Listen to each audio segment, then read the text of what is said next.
we'll start with walk and move off some of that energy. Anybody? I'm walking. And okay, And if we need to, if possible, we think it might make it a slightly bit easier when the time comes for moving into groups. If folks were sitting roughly with people who shared their, even if it's just college or school, it might just make things easier and manage our time a little bit better. The idea is we're doing a workshop where actually we can pair up and spend time developing creative assignments. And so we thought that if you're biology and English, it might be harder to find some assignment that would work for both. So, Or it could lead to really inventive mashups. or it could lead to, so, if you need to find, what this, SOC? SOC can be back here. Monitoring. Moving around. You are. I'm sorry. Languages and cultures. Okay. So the sound is You clear can about be in it. two rows. You mean on the Yeah, okay. thing, but you can get some moving around. Well, You are. for the first part we can sit, SIS. but it's gonna be a workshop, so there's gonna be people doing groups. John.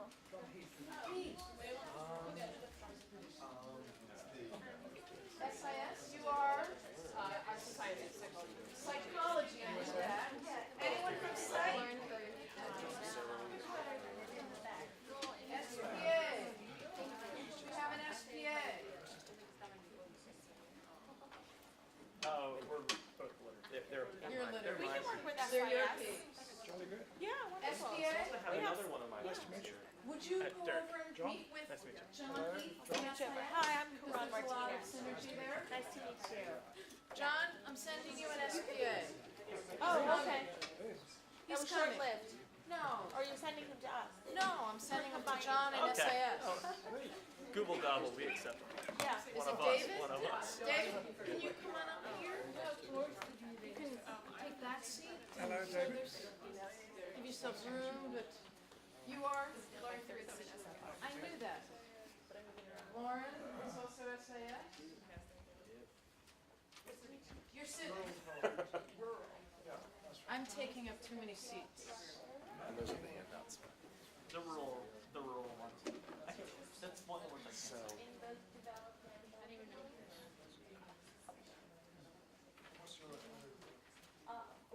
Oh, I have to, wait, who's the computer person? Who's my techie? My SAS techie? here we go. Your name? Hi, Nikki.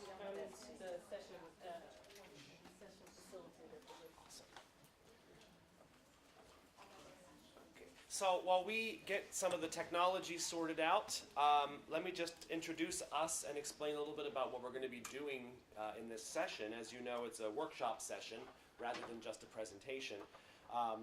For starters, I'm Chuck Cox. I teach in the college writing program in CAS, and my colleague is Betsy Cohn of SIS. And what we're going to do is we'll say a few words at the beginning about the rationale behind the panel, some of the ideas we want to explore and offer. We're each going to share one of our own creative assignments that we've used in our classes just to build on the theoretical side of it. And then the main event is to break you into groups, which is part of why we wanted you to sit with more similarly disciplined people, to do some brainstorming of possible new assignments that you could use for your own classes. And then come back together as a full body to share some of the, not only the ideas you came up with, but some of the questions and considerations that arose as you talked about it, and see what kinds of insights we gain from that. We also have a couple of documents that, most of which are available up on Blackboard, and one of them is a list of assignments. So we're only going to tell you about one of each of ours, but we have a whole bunch from various departments, as well as some resources around the campus that can help you with developing creative assignments and injecting new ideas into your teaching. And as well as some of the actual assignments themselves that we're describing. The prompt sheets will be up on Blackboard as well. In fact, already are. So, should we do intros first? Yes. Okay, so even though we're a large group, we thought we could have folks just introduce themselves, and since you're already arranged roughly by teaching unit, we thought, as a way of further drawing some distinctions that might be useful, if people could tell us their name, and on a scale of 1 to 10, with 1 being least comfortable, 10 being most comfortable, how comfortable are you with injecting creative assignments? Are you, if you're closer to the 9, 8, 9, 10 side of the spectrum, you're someone who uses creative assignments regularly, thinks outside the box with your assignments. If you've never done it before or only just sort of getting used to it, maybe you're at the 1-2 level. That way we might be able to pair up people with similar experience or comfort levels when the time comes. So I've already told you I'm Chuck Cox, and I would, on that scale, rate myself at about a 9. I try to keep things wacky in my class to keep the interest going. And I'm Betsy Cohn from SIS, and I would say I'm a 10. So, At least in terms of creative assignments. I'm so happy we're led by 9s and 10s. It would have been scary if you'd said you were 2s and 3s. So that's awesome. Karan Martinez, I'm in the college writing program, and I would say I'm probably more like a 7, and so hoping to boost my numbers by being here. Derek Tokas, also in the college writing program. It's my 3rd semester, so I'm actually not sure what the box entirely is, and which of my assignments are normalish and which ones are just kind of out there. So pick whatever number you like for that. Okay. I'm Daniel Dreisbach. I'm in SPA, and I would probably be about a 6. John Heath, SAS 5, aspiring to be 10. Lauren Caruth. I'm an SAS, but I'm a medical anthropologist, and so I would say 5 or 6. Ben Gunter in the economics department, probably go around 5. Carmen, world languages and literature, only 3. The lowest. Consuelo Hernandez, world languages and cultures. I think I am about 8, 9. Julia Snyder, also world languages and cultures. I think my comfort level is like 7 or 8, but how much I actually do it is like 2 or 3. I'm Soraya Rodriguez in the chemistry department. I would say that depends on the class, but I'm about like 5 or 6. I'm Jolynn Gardner, and I'm in the Department of Health Studies. Probably a 7. Mary Frances Chandria, history. Are there any other college of arts and science or history or? Yes. Because I'm not sure which side of the room I'm supposed to be on. we'll figure it out. Okay, good. So I'll come over there. 7. I mean, I think I feel the same way as a lot of people, where I'm very interested in, have a couple, but wouldn't say I'm good at it. I'm Carolyn Silvernail. I'm actually a student at School of Communication MFA program, so I don't have any experience with this. So You have experience perhaps doing them. I do. So what's Does your that comfort count? level with that? That counts. That's good. Well, I guess it's a lot higher than 7, 8. Yeah. No, Lauren McGrath. I'm in the School of Education. I think my comfort is higher than my implementation. So my comfort is something like an 8. My implementation is probably 5 or 6. My name's Joan Cummins. I'm in the history department, but my teaching work is in the theater department, and I am probably at an 8. My name is Mike Knoxon. I'm also a student MFA candidate, and I'd say my comfort is 9 in getting that, and hopefully I'll send that back eventually. So. I'm Rafi. I'm an MFA graduate student, and I'd say my comfort level is about a 9. But I get graded down if it's not creative enough. So, yeah.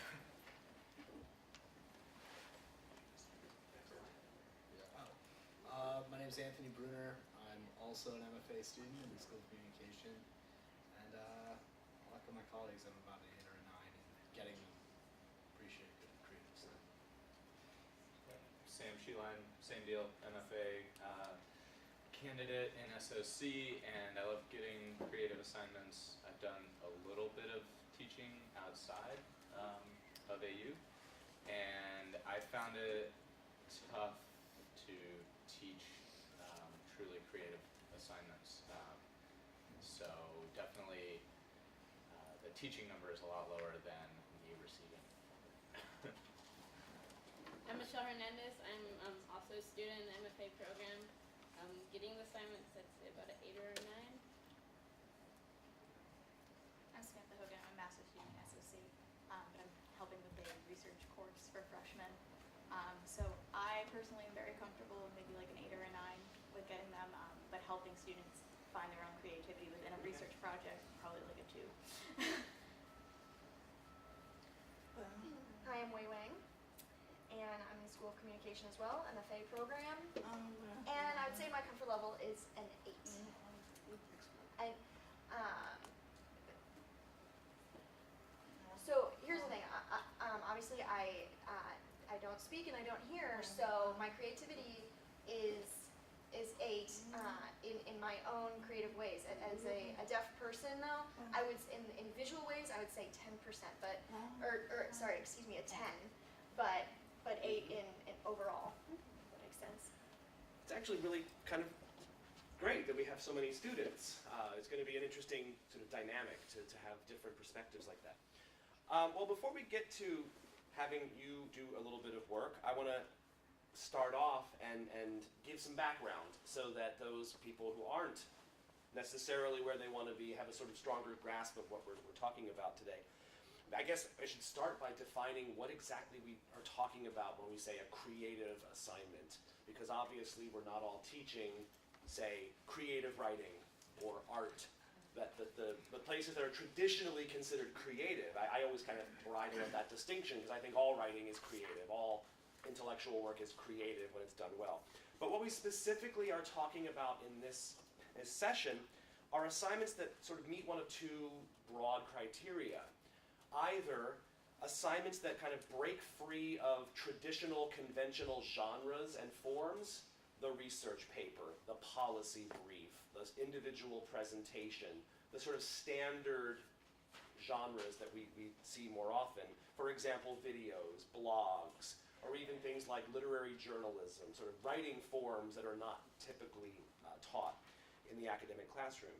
Conversely, a creative assignment can be one that is traditional in form, but takes a creative approach to that form, whether through the topic or the way that it's the process of getting to that form. For example, many of my colleagues and I in the writing program, because we are teaching students from all across the university, we are finding ourselves trying to teach the skills without focusing too much on a content area because we are touching students from all over the campus. So some of us have started using a traditional research essay, but with a pop culture topic. So students are taking something that's very new and current and familiar to them, but bringing it into a scholarly research situation. So it looks traditional, but the topic and the way they get there is atypical. So we're interested in both of those sorts of approaches, whether it looks like something entirely different, or whether it looks the same but has taken a different route to get there. So why is, I guess, the next question. Why would you want to use creative assignments? And there are a lot of reasons why taking a more creative approach can be beneficial in a lot of different courses and a lot of different disciplines. Obviously, you want to encourage students to demonstrate skills and knowledge with any assignment. Sometimes a creative assignment is more apt at fulfilling that goal than a traditional assignment. Perhaps there's a way of thinking or a way of writing that you want to encourage that isn't necessarily captured by an existing genre that really requires an inventive new way of executing it. Maybe you see a lack or a problem in students' capabilities in a traditional assignment, and that might be solvable with a more creative approach. You also can challenge students. We see a lot of complacency in students. They like to go with what's safe and comfortable and familiar. And so giving them something creative shakes them up a little bit and makes them sort of think about things from a new angle. It can also shake up a class, an entire class. If you have a class that gets a bit complacent, they start phoning it in. They're not really engaged. Switching things up with a creative assignment can re-energize the classroom, can get them back. Or the opposite end of the spectrum. Maybe you have a really sharp class, a lot of motivated students who really want to be pushed. This can be a way to give them that extra push, to tap into that energy. It can also, on a more practical note, be a way to try to minimize plagiarism. If your assignment is utterly unique to your class, there's little chance they'll be able to buy a paper from the internet or use something they've written for another class. Likewise, it can add interest and variety to a course. If you've been teaching the same course for years and it's a little stale, maybe you can jazz it up with a new approach to a new assignment. Creative assignments are not just good for them, they're good for us too. And it can also push us. Sometimes we as teachers get complacent with our own methods and our own ways of thinking. Tackling a creative assignment may be a great way to push us into new territory, make us think about it. And one of the things that does is also forces us to think about why we value what we value. What is it that I want students to learn? How can I get them there? That mental exercise can really be useful in clarifying your own pedagogy for yourself as a teacher, which can only make you a better teacher, I think. So those are some of the reasons, and I think they're complex and intertwining, and I think they can really be beneficial on a lot of levels. So, as with anything that's creative, I had a great student years ago who used to wear a backpack he had bought at a museum gift shop that was emblazoned with the logo, "Creativity takes risk." And I love that. I made him hold it up regularly in class. And I think anytime you're doing something creative, there's an element of risk involved. And so also we wanted to talk about some of the challenges that a creative assignment can create and things that you need to consider. The single most important thing that we think is important to remember is that any assignment, but especially a creative assignment, needs to start with the learning objectives. Start with the goals that you want. What do you want students to learn? What do you want them to demonstrate? What skills? What knowledge? Yes, it can be fun, but the fun is in the service of the learning. And that's the single biggest problem I think people sometimes face when they create a creative assignment. There's a nice redundancy. Is that they let themselves get caught up in the whimsy and they forget that there has to be some kind of pedagogical reason for it. And then, as part of that, you need to build that assignment with an eye toward how it fosters the skills. So, starting with the skills. And then, of course, it should be apt for the course itself. It wouldn't do any good if the assignment was outside the kind of domain of the course you're teaching. At the student level, you really need to make that intellectual value explicit. They need to know why they're doing something unusual. Some students will resist because they think it's too whimsical or too silly. You need to show those students that, no, this does have an outcome and a value. You'll have students who resist because they don't think of themselves as creative or they don't want to rise to that challenge, but you can show them that, oh no, we're doing this for a very good reason and it will be a benefit. And then you also need to be very explicit in the directions, because creative assignments is uncharted territory for you and the students. So it's important that you lay out what is it that you're going to be doing. The written directions need to be explicit and careful. You need to offer a lot more guidance. You can't just assume, oh, it's a research paper, you know how to do that. Well, maybe if it's an unusual assignment, they don't know how to do it. So you'll need to offer examples, whether those are published examples or students' examples from the past. Likewise, you'll probably need to do more scaffolding, whether that's through analyzing examples in class, looking at models, giving them process assignments, having them check in with you at different stages of the process to see that what they're doing is in line with what you're envisioning. And maybe even workshopping. You with the students with each other. And at the end of that process, you really need to be explicit with your evaluative criteria. Because a creative assignment isn't necessarily something that looks like what they're used to, they may not understand what they're being assessed on. And you need to let them know, here's what I'm expecting, here's what you will be graded on, essentially. And that needs to be explicit and clear as well.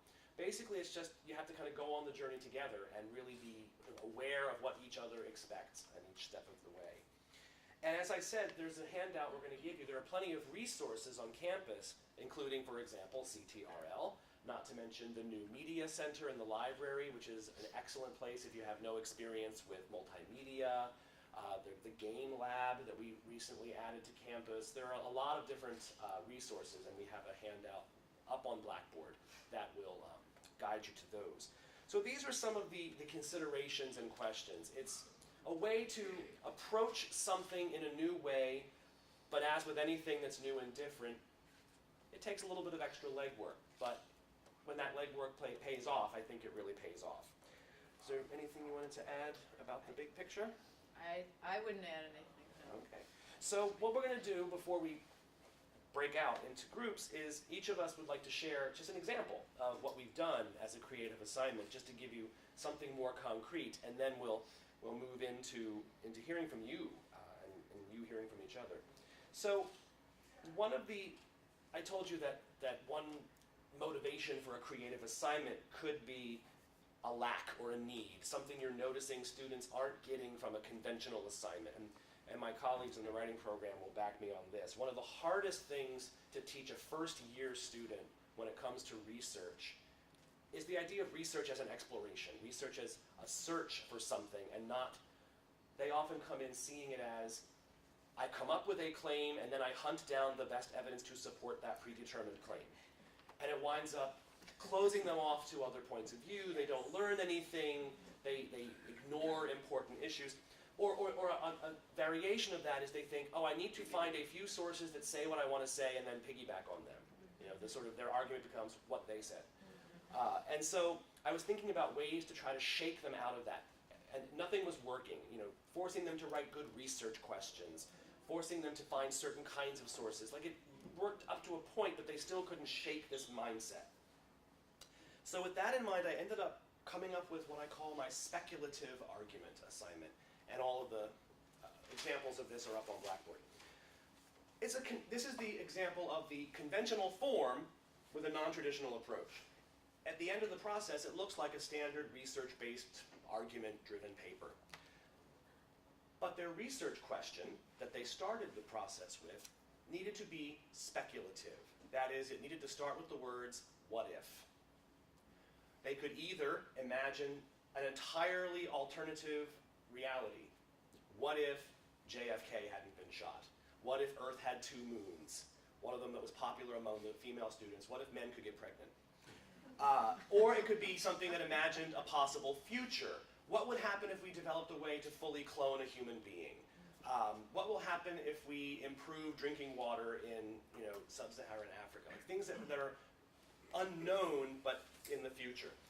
And then they had to conduct research to try to answer this question. And then they had to answer the 2 companion questions. It went from what if to then what follows, what are the implications, and most importantly, so what? When we come back to reality, what have we gained from this intellectual exercise of speculating? And it was a fun assignment. It sort of gets them thinking in interesting ways, but the real benefit of it was I took away all of their safety nets. It was almost impossible for them to find a source that answered that what-if question. People don't just write like that. And so they had to synthesize. They had to find data, theories, arguments related to the topic. They had to research the reality. They had to research theories and ideas that might help them make that argument. The argument had to be their own, and it had to come out of their exploration of the research. It also required them to use very, very careful logic. If your argument is speculative, it's got to be built on some pretty strong reasoning because it's all hypothetical. So it had to be a combination of using a diverse array of sources and rock-solid logic. And then it also showed them that non-traditional thinking can be used in traditional ways. They had to bring their speculation back to reality. What do we gain about history, about the developing world, what have you? So seeing how creative thinking can be applied to very, very mundane and important issues. They also found themselves energized a lot because at first they're energized because it's fun, it's quirky, they get to do something kind of off the beaten path. But soon, once they started to realize this was a real ownership issue, this was definitely going to be their argument because they couldn't just piggyback on someone else's argument. It gave them a lot of, the ones who really took to the assignment to heart really found a lot of ownership of the argument and the research. So a lot of good came out of it. But it took me a few semesters of working out some bugs. I learned a few things. Like I said, you have to be willing to experiment and willing to be explicit. They needed a lot of hand-holding when it comes to choosing topics. Not every speculative question is good for research. Some of them are just plain silly. Some of them are so far-fetched there's no way that you could do it. Also, examples. Even though they were writing a traditional research-based argument, they were really unsure of what is this going to look like. And so I was able to find there are some really excellent articles and books about counterfactual history, where historians imagine alternative timelines. Things like this. There are some scientific articles that postulate. Things like that. So we looked at examples. How do other people do this? You also need to guide them away from what I call the black and white trap. The tendency to think that, oh, what if? Well, if this happens, the world is going to collapse into doom and gloom and destruction, or the alternative, it leads to total utopia. That to see things complexly. And of course, it required to really teach good logic. So that I knew that I suddenly had to beef up my teaching of logic to them so that they had those tools. But at the end, I think it really worked out well. And I used it into, another thing I learned quickly was scale. They could come up with good arguments, but they couldn't necessarily sustain them for more than 6 or 7 pages. So I started with this as a really big research paper, more in the 10 to 12 range, but they were getting a little thin. So I scaled it back to about 5 to 7, and now they could really kind of focus them. So the point I'm going to make with that is that experimentation, you have to be willing to try it. You have to be willing to see, and I think if you go into it with that kind of creative experimentation mindset, even with the students, they knew that we were sort of taking this trip together, that we were doing something that was outside the realm of the usual. I think it helps to kind of bond the class as well. So that was my assignment, and I have not only the core assignment sheet up on Blackboard, but some of those process assignments I had to use to give them the guidance, to help them with developing the question, figuring out the logic behind it, figuring out how to build the speculation. And I'd be happy to answer any questions about the assignment, especially if you read it and take interest. But I want to make sure that Betsy has some time to talk about her assignment. So You are good on time management. Would you teach me? next year, look for it. A workshop we on need a time workshop management. on time management, and I'm going to be So if you wanna the, look yeah. at that. So I'm going to stand up for a second here, and so we have a handout here with several assignments that are possible that you might want to use for creative assignments, and I've done quite a few. And but the one that I wanted to share with you, if it's something that would be of use to you, would be on doing professional blogging. And I know that some faculty use. How many of you have your students blog on the readings for in class, the assigned readings? Okay. Does anyone do where you have the students using WordPress, where you have them do a blog, where it's like essentially a 700-word essay building on current events related to course content? Is that something you would be interested in perhaps incorporating? I could see the languages doing it. I could see the SIS and SPA. I could see even SOC. I'm not sure about the theater. Maybe. Would you like to see that? Yeah. All right. So I'll just show you. Let me tell you why I do this, just as Chuck has pointed out here. I teach a course which is called Breakfast. I do this in 2 classes, both upper level courses. And the idea, I'm going to need Nikki. You want to help me here? I just got unconnected. Ah, there I am. You are so good, Nikki. Just the mere sight of you in it. So I use WordPress, and I do this in these upper level courses because in a block class that meets 14 times, there's only so much of the course content that I can address in the course. And I always have students like, you didn't do enough on the Caribbean, or I wanted to do more on Brazil, or I thought there'd be more on the environment. I sort of was like, okay, I get it.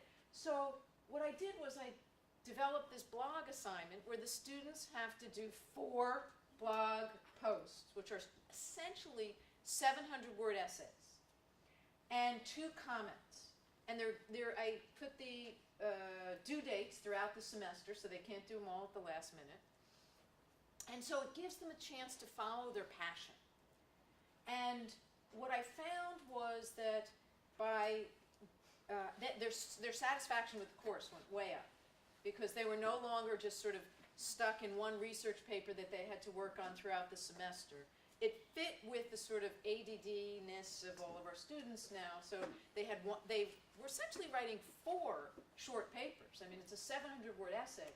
But and they also have to then compile them into a portfolio at the end. And this is all in a 7-page handout that I've written and is posted on our Blackboard site. And it tells you what is a good post. It tells you also the last 3 pages are the technical aspects of using WordPress. So I've written that for everybody to use. Please just give me some credit. And the last thing they have to do is a concluding essay about the blogs that they read and the assignments and writing this assignment, writing these blog posts, how that affected their learning. And the one I get over and over, I'm not going to take the time to read them, but what I essentially get over and over is, usually I'm allowed to meander along for 15 to 20 pages to get to my point. This assignment was really hard because I had to do it in 700 words. And you know, my favorite was the student who says, "Let's be real, I hated this assignment." You know. But it was because of that. So this is what the blog looks like on WordPress, and the way that I did it. And it was in part because I had a fabulous graduate assistant, but because I am not even that technologically adept, as you've already seen. But he was so great. Look at this. Every time you click on it, you get a different breakfast in the Americas, bananas, coffee, sugar, and he found all these fabulous images. So you can play with that. And just to give you a sense, so there's the home and explains what the blog is about, or the course.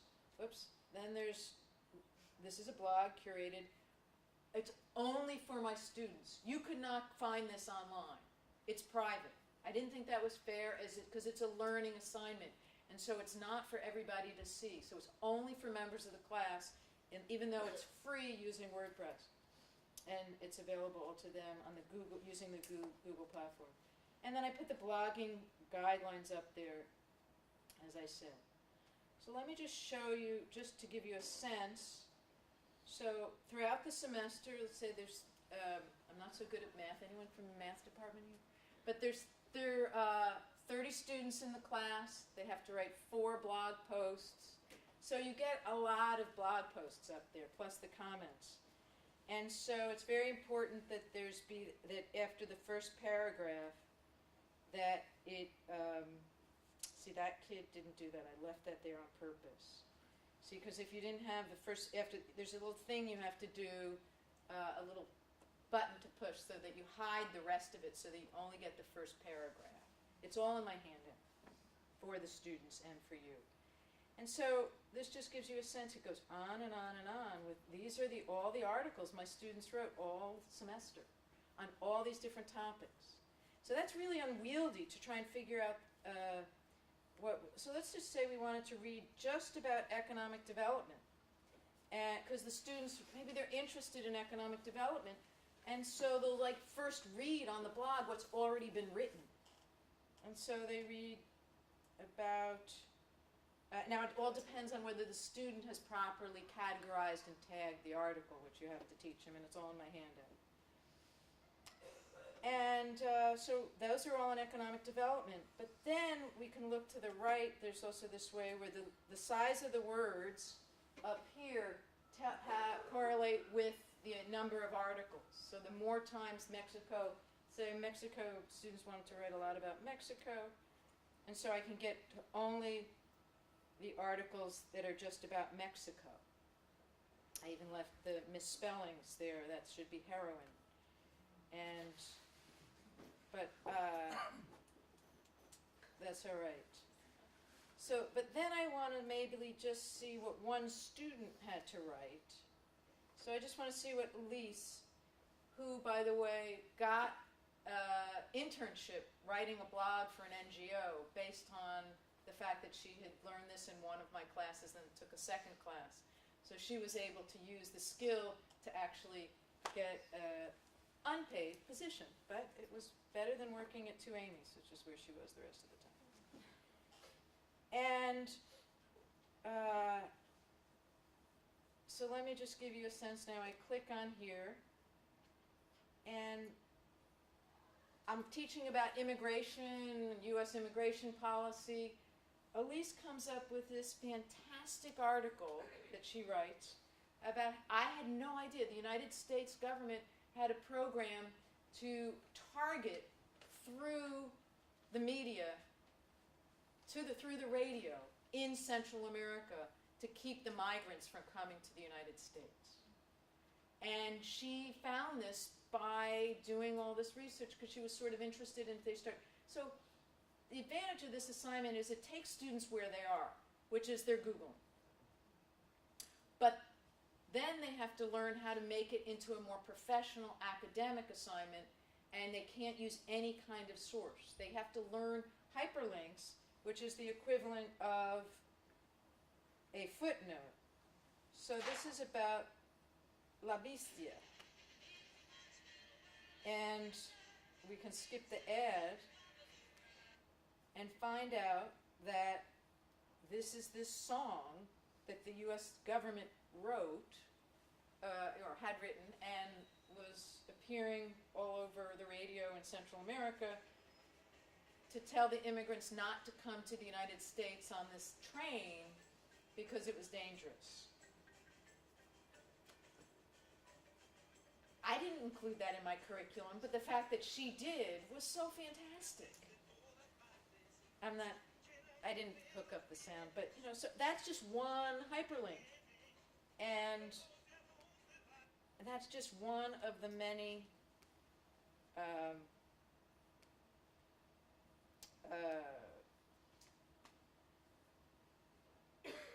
so that was a different one. So anyhow. And you let everyone just make their own topic? And yeah, so I'm going to stop here on the blog itself, because I gave you a sense of it. What it does is allow the students to pick their own topics. It allows them, and it forces them to choose one point that they want to develop in 700 words. And then it forces them to find the evidence through the hyperlinks to support the arguments that they make. So the structure I lay out is essentially what they learned was the 5-paragraph essay, but it really forces them into one point, and that they get to follow their passion, and I let them do whatever they want. But I would say, if initially I made them pick 2 categories, let's say, U.S. foreign policy and immigration, but then I just said let them do whatever they want. Questions on it? Does it work as well for graduates as undergraduates? I don't, I would raise the bar. Think about as a graduate student, I haven't done it in a graduate student class. I always think, what was the purpose of doing this? And if you want your graduate students, or if they're going to be working at think tanks, or they're going to be working in public communications for the government, doing the social media aspect of it is a very important skill for our students right now. So I would say it can, but I would raise the bar. I would develop it a little differently. Go on. I have 2 questions. One was, is there interactivity among your students where they're commenting and reading each other's blogs? They have to post 2 comments, and I get every single year that I've done this, I wish we had commented more on each other's. And I was like, have at it. Yeah. Yeah. I asked, and their feelings would get hurt if they weren't commented on, so I would say, please comment on one that doesn't already have a comment. But it's just a question of what's realistic. Because there's also on my handout what counts as a realistic, what makes a good comment, as well as a good post. So you have guidelines for what those comments should look like. Yes. As well. Second quick question. That's obviously not the kind of research standard writing they're used to doing. To what extent do you have to engage in writing instruction about the tone and the style and structure of what a blog post is? I give them examples, and it is much closer to a traditional academic writing than you would think. Because it's not there's no informal language, there's no slang. Think about the professional blogs that you read. That I go to Brookings, I'm an SIS, so if I read on Brookings, their Inter-American Dialogue, or whatever I'm reading, I have also a blog roll that gives them blogs that they should read to get a sense of what's a professional quality of writing. So you're giving them the responsibility to look at models and then to imitate and early on, I decide. give them an example. Just think about it again, and apply it to your discipline. On some of the assigned reading, I assign blogs. Foreign affairs and foreign policy have blogs. They're really just short articles based on a contemporary issue where it offers either a new perspective or a slightly different understanding. It's not a rant. Or the other thing I would tell the students, which is, or it fills a news hole. Like so Elisa's on the train there, on the public communications, that filled a news hole. So a teacher need not think, I can't do that assignment because I'm not a blogger, No. I'm not a writer, I don't know how to give them I the am not a models, blogger, and I'm have them figure it out. I give them examples, and I created this assignment because I wanted to go where they are.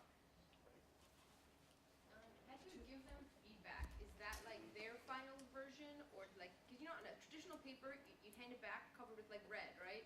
So I have them submit the first one electronically to me, and then I put comments. I do comment In a bubbles. Google Doc or something like that? No, I just do it individually. No, individually. They have to email it to me, Okay. and then I will comment electronically and send it back to them. I keep that, and I give them a provisional grade, not a real grade.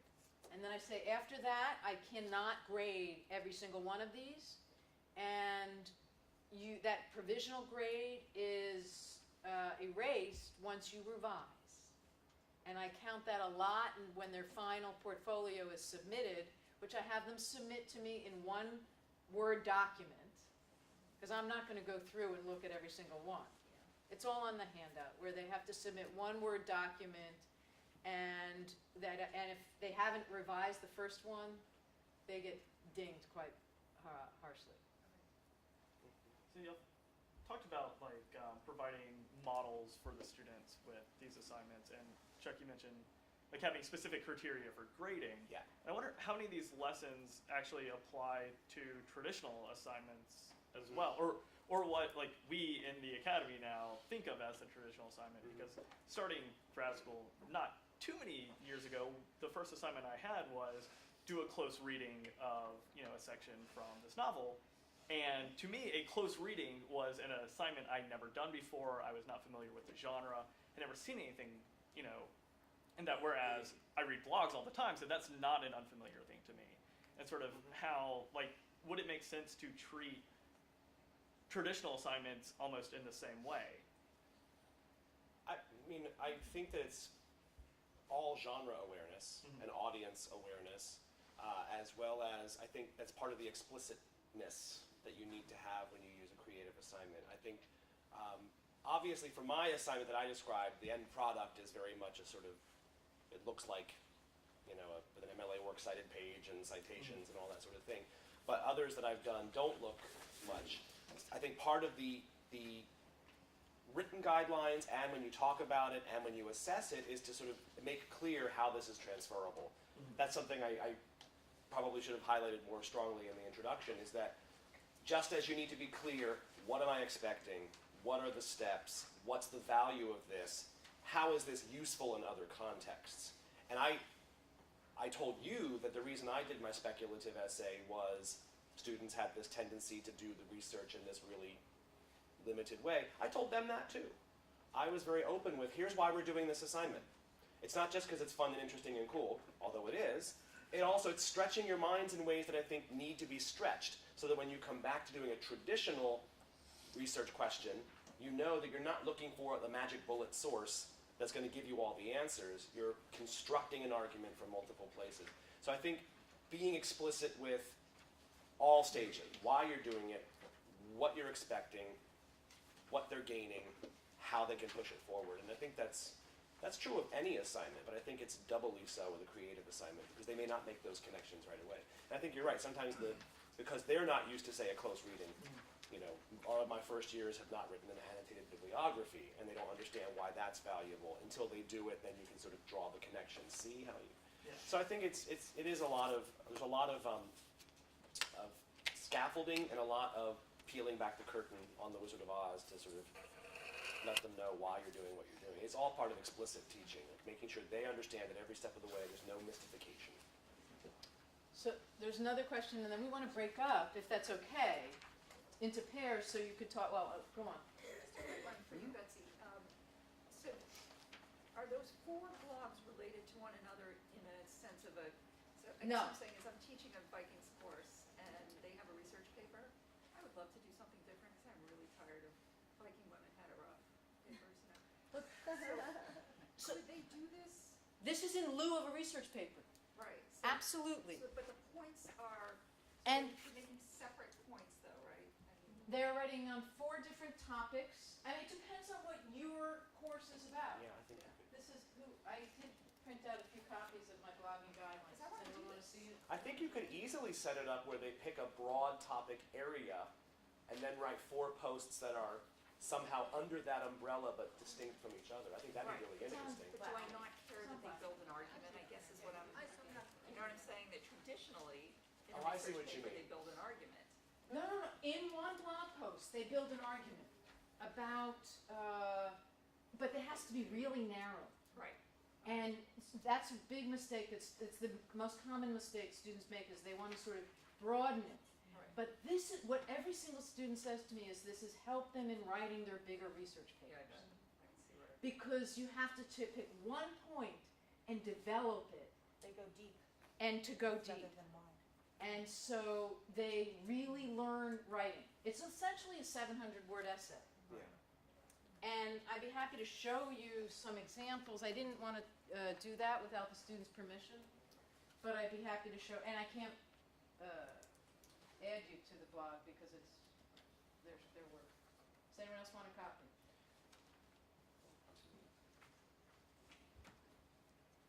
So what we're hoping to do now is put it all back on you.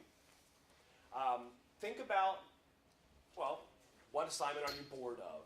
What assignments are giving you trouble? What teaching needs are not getting met by whatever it is that you're doing? Or what do you want to try different? And think about the needs, think about the kind of difficulties, and then how can maybe one of these, either something that's inspired by the list or something completely different. This is a workshop, so it's a chance to just sort of play with ideas and bounce ideas. Whether it's something written, something audio-visual, something, heck, bring back the diorama. If you can justify it, I mean, and it has learning objectives, go for Right. it. So if you take a moment and just look at the handout we gave you. So we discussed the professional blog. I had students do a video, 8 to 10 minute video, documentary and TED Talk, music video worked really well. 2 students who are not the strongest writers did the most amazing rap video.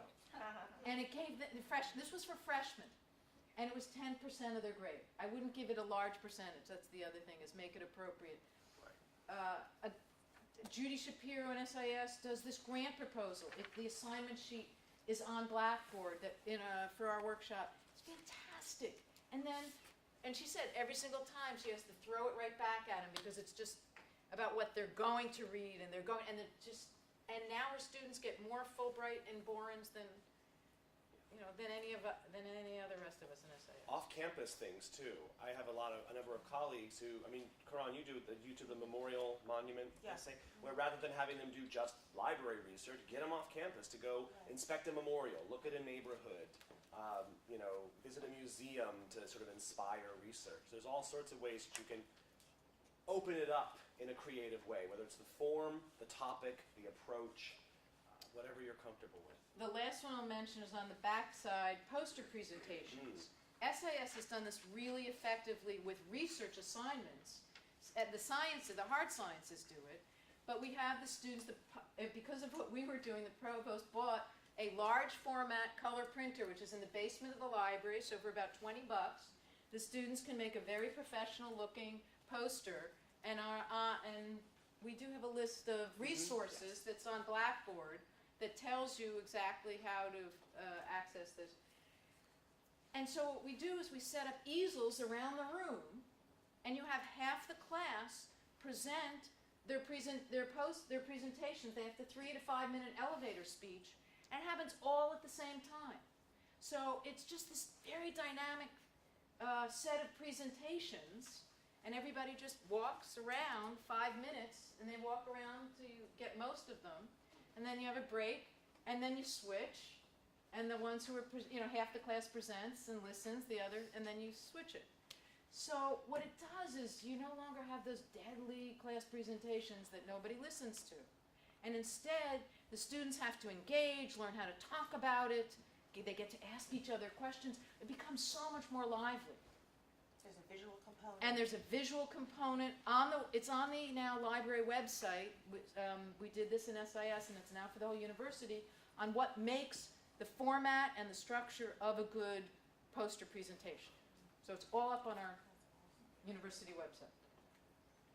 How do you manage time with that? Because I've done some like in-class presentations before, and it with a class of like 20 students, each taking 5 minutes, takes week of class. Basically. Well, I know. That's why I'm saying you do this in 2 hours.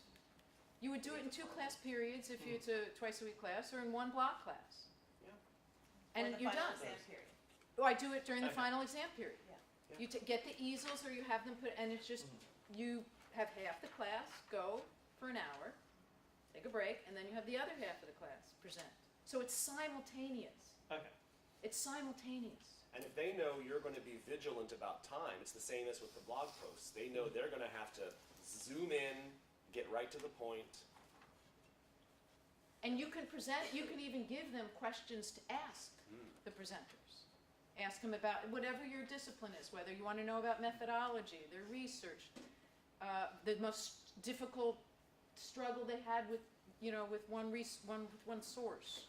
How do you know how to trust a source? How did you come to those conclusions? Whatever works for you. Doesn't it create a cacophony if you've got people Yes. simultaneously? Yes. That's Oh, like yeah. positive, isn't it? Yes. Oh yeah, I've done similar things, and it's because it's a different kind of cacophony. It's a really productive one. And when you use your magical teacher ears to just listen to this one over here, like you realize there's a lot of good stuff happening. I've done that before myself. So our intention now was to have you break up into disciplinary pods of duos or triads and come up with some ideas that you would want to do. Are you up for that? And really, like, Okay. it's pure brainstorm. Like, it doesn't even have to be practical at this point. No, can I always- want you it can in your always- syllabus this semester. You can always, that's the thing, like you tell students, right? Just go out there and like be crazy. You can always scale it back. So how much Dream time do big. they have? When are we done? When are we done? 3:40, oh, yikes. So you have 10 minutes, and then we'll come back together and share concerns or, okay? 10 minutes? That sounds good. 10 minutes. And we want exciting things. Or I not. have a degree in writing. That means I stopped writing as soon as I got my degree.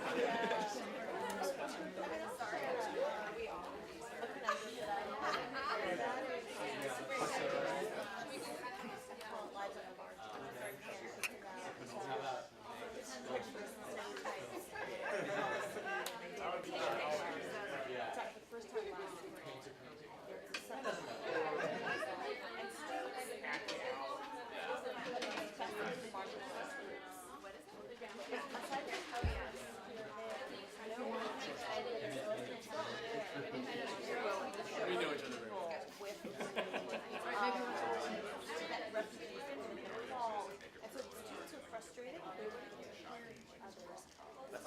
We just did that. 2 minutes, what do you think? Tell us about your research. Very good. Poster, no one else is I'm Sam from something creative. It's an electronic presentation. Larry's thing. The whole last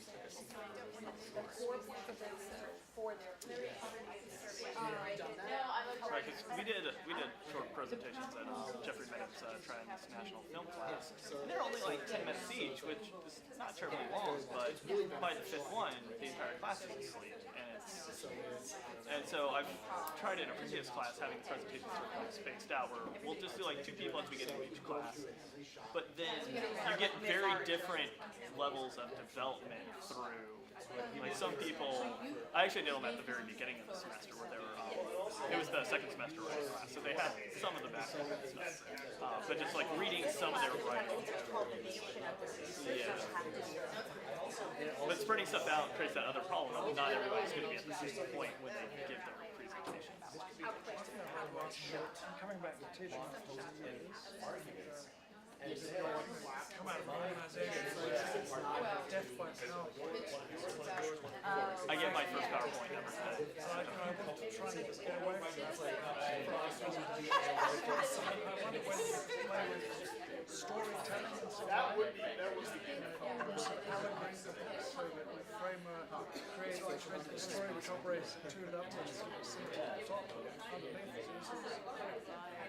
That's right. I wonder if you had an experience with that sort of thing. We're very much power of stories. I did a feature article with my advanced. And I want to just spice that up. And a feature kind of possibly NFL violence in the 20s. And unpacked, the assignment is called But What Is It Really About? And so these students talking about the NFL and violence in the 20s ends up looking at top students did really well, and then the rest sort of just, it was 2 weeks and they Googled, and it was sort of, even with tell a story. So familiar, it sort of fell apart because it by was this too feature article, like months ago, slavery is long, they didn't have that focus on like, I'm interested in this thing.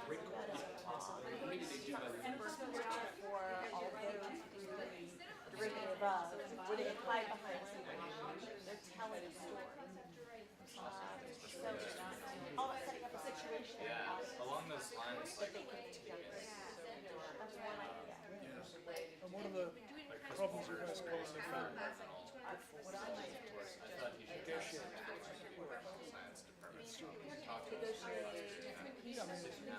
these sticking points where they have difficulty getting the idea and I can share with you, I have 5 questions and they have so for that assignment, and it talks about what are the things that your audience might have experience from rape culture to real situations. They have a sense of what they want to decide. Who are some of the stakeholders that are women? I really liked the idea that you do the worst scenario, kind of have them jump in. So in that way, the negotiation happens around them thinking of ideas that they have. So they can provide the work or create questions. Well,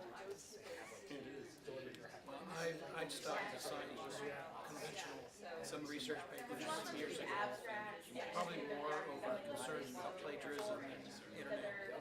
So even when I do have something that looks like a conventional paper, I have a lot of sort of hoops that they have to jump through every part of it. I teach a lot of constitutional law, so I'll have them go to a text in the Constitution. I'll have them go to the Constitutional Convention, the transcripts of the Constitution, whatever you have, and sort of say what was the discussion of how have courts interpreted this language. So, there are probably 5 or 6 very specific things. It doesn't foreclose them developing an argument, which is what I want them to do, but there's certain things they have to do along the path to get to. Process assignments cut down on plagiarism. Like where you've turned in an independent bibliography early on, it's really hard to then go buy a paper off the internet or something that's going to match up with all the other stuff. And you've done the work, so there's less like to plagiarize because you're no longer waiting for the last minute. So I think those types of things where you're like picking out individual pieces of the process. In this case, it sounds more like the process of learning the stuff rather than writing. Well, I want to use different kinds of resources. I want them to be all work together as a whole. Otherwise, I found words before. And they works on. And I would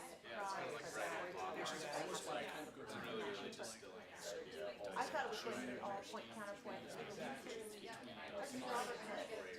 I remember, I think, Cold Night in Long Island. Rodriguez, blah, blah, blah. I've done that both with panel discussions and with For the legal argument.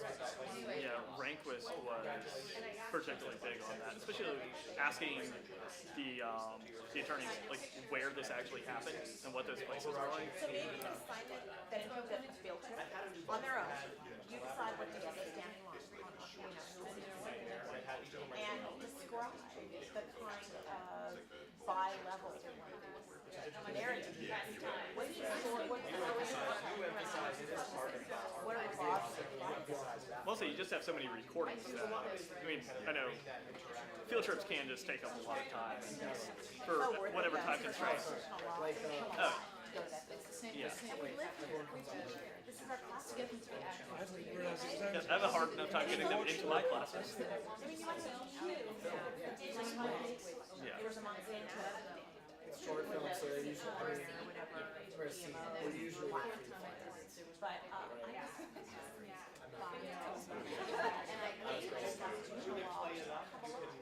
why? When I did the panel discussions, they actually created a program. Or using that structure in their research. Use a case study or an example to make this question. Yeah, there's also some interesting stuff with. So this is an area that I happen to really enjoy. So like I've read Summer of 1877 or 1787, where you get like a lot of the story about like the personal lives going on and sort of how that influenced. It's like the fact that it got really hot in the summer in Philadelphia shortened parts of the Constitution. Understanding like what was the actual like decision-making process behind this. I know that's something that's becoming more common in science writing. Is you don't just get the science, you get sort of the narrative of how the research happened and like the fact that like this person's spouse is waiting out in the parking lot every night because they only have like one car and sort of like it helps you to understand like how some of the what helped them to decide, you know, on some of the processes when you get that personal story. Perhaps incorporating some of that into like their writing, which is like I got interested in this because it's like when you present that lens, it affects you know how you understand what they're writing. Or like, yeah, this is actually what I went and researched, which is actually really helpful when they go having them learn how to talk about the research. Well, I looked at this and this and this, and this is which is sometimes really that's actually what my panel was on. We were looking at stuff. So a lot of the talk was We do a lot of that. establishing the research process. How to inject a more kind of narrative storytelling That's a good one. And there's a lot of ways you can do that. Everything from taking a specific case study that becomes the kind of backbone of the piece that unites it all. I actually got years ago, I hadn't thought about this assignment in years, I should put it up on the site, where they had to do, the course theme was communities. What they had to do was, they could take one of two options. Either choose, find 3 people who are members or consider themselves members of the same community. We were defining that really broadly. So I had one student who wrote about, he was Jewish, and he interviewed an Orthodox, a Reform, and a conservative Jew to sort of get, with all sorts of different questions about their experiences. And then you do background research, but the interviews and these individual stories become woven into the more traditional research. Or they could pick one person with multiple interest in community memberships and interview them for what does it mean. I had a student an African American student, whose brother was a Marine. I forget what the third community membership was. So being a black military service person, Muslim or something? maybe. Yeah. And so like, how does that inform your life? And then research. They could do research before the interviews. So you're informed on what to ask the people, and then follow-up research on issues that arose during the interviews. Then the argument was, how does this individual or these individuals' experiences complicate an understanding of the content. Yeah, that's something that I would like to talk to my students about. Also Is write how out from certain there's a lot of like the intuition with academic writing is often to like lean towards statistics and hard facts. So if you like to talk about like the damage from Hurricane Katrina, it's like X number of houses destroyed, so many billions of dollars of damage. But I don't know what $1 billion of damage is. That's just a number. Whereas when you infuse like the stories of like this family had to like leave their home, they moved to Dallas. It took them so many years to be able to move back, or moving back to their home just wasn't even possible because of the fact that they had to become established somewhere else in the meantime. Like, well, now I can extrapolate to that happening to 100,000. Whereas if you just tell me 100,000 people lost their homes, I don't fully understand what that is because I have to move closer. And building in that narrative and that storytelling actually serves a purpose to give meaning to larger effects. It helps them navigate general and specific. Yeah. Which is an argument that build up. There are a lot of ways you could do it. I mean, you can have them interview. You can have them. We have a colleague, Jocelyn, who does this brilliant research assignment where it's based on a book they read, where she has them choose a family story from their own family experience and apply a specific research-based lens to that story. So I forget what was one of the examples she uses. So for example, if your grandmother always tells that story of how they immigrated from Russia and yada yada yada, well, what happens when you put your grandmother's experience into the context of historical migratory movements? Or what happens when you look at the psychology of migrants? Or what happens when you look at... That's a jumping off point Right. that goes deeper into research and society. And then you can weave your family story into your research. Okay, we have 6 minutes. Yikes. One of the things you learn about creative assignments is... Whoa, nicely done. All right, so what do we want to do? We don't have time to hear everything, but maybe if your group had 1 or 2 like knockout ideas, or even just the beginnings of ideas. Obviously, we're not expecting a fully formed assignment with all the trimmings, but if you had like a kernel of an interesting new idea, share. Or conversely, a particular issue or question that you found yourself. I was just talking about how do you integrate narrative and story into a research assignment in a way, and that's another sort of way to think about creative assignments, is how to sort of merge forms and merge ways of thinking. What other either ideas or questions and topics arose for you in your groups? Let's start with one idea before we get, at least, There you before we get to questions. I know there's always questions. Someone, go on, give us a great idea. Can I ask a question? No. Just I meant a question they syllabus. No, one really good idea. Or mediocre. I want a mediocre idea. Yes. There we go. For languages, I think a good idea is to, when they have some readings, to make them recreate that reading from a different perspective. So I think it's a very creative exercise. And the other one that I apply in my classes is, instead of giving a midterm, traditional midterm, it's a creative exercise. They have to use different characters from the different readings and create their own dialogue, a short story, whatever. But they have to know the content of the readings, they have to know the characters, but they don't have to throw up the information that Right. is in the book. A skit, I can absolutely see in the languages. Just have them do a skit. You take on the role of each reading. And Yeah. what else? So with the first one, where you have them address the reading from a different perspective, Yeah, why?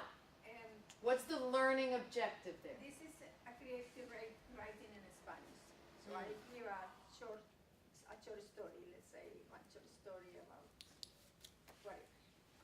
So there is could be written from the first person perspective, or could be. So it's to teach the creative writing. So they have to rewrite that short story from another point of view. Great. It would also also to change from first to maybe third person. Yeah, to work Oh, to so work there's with grammatical perspective. knowledge. To the, so as long as there's a reason, because otherwise it seems like busy work. No, All right. it's not a Or busy wheels. No, there's a reason. Now I get the reason. That's Cool. good. And then, any other great idea? We didn't really talk about this in my group, but something that I am interested in doing more of is when I am trying to explain like an economic situation to students in this program that I work with, that's sort of like a hybrid history theater program. I will run a simulation with them using like Jolly Ranchers or Hershey Kisses or something, and they sort of, you know, if you have to be the king and I say, okay, you owe me 3 Hershey Kisses because there's a war on, and then he like runs out of Jolly Ranchers and he's like, oh, now I understand what's happening and why it's a problem that the king doesn't have any money. Great. Simulations and playing out roles Yeah. role playing is really great. The game And lab then would they, be yeah, a great and place then they to- get to eat it. And they're then they like, get to eat it. "Oh, this is great." Yes. Projects that are edible. I like to have students seek out experts on the campus for interviews. Do we have a sense of if people appreciate that or if that's a problem? I don't know. I would say it is a real problem. I get, because I have a narrow topic, I guess, but this has happened for the last 2 semesters, right at the end of the semester. Students are like wanting to do interviews with me, and I find it really difficult. But, so I would, as somebody that had a problem with this last semester, I would have them do it early in the semester. Do it early. Or at least plan it early. Set up the interview as early as you could. All right. Questions? So if you don't mind too much of getting to see the sausage get made, like what we did was a creative assignment in this, and I was wondering sort of what the thought process was so that we can see how sort of, you know, like what you were thinking about in terms of like the learning objective, to see how that translates into like the project we just did, to sort of, because I'm still up in the air on like how do I think through how to translate like my objective to the assignment itself.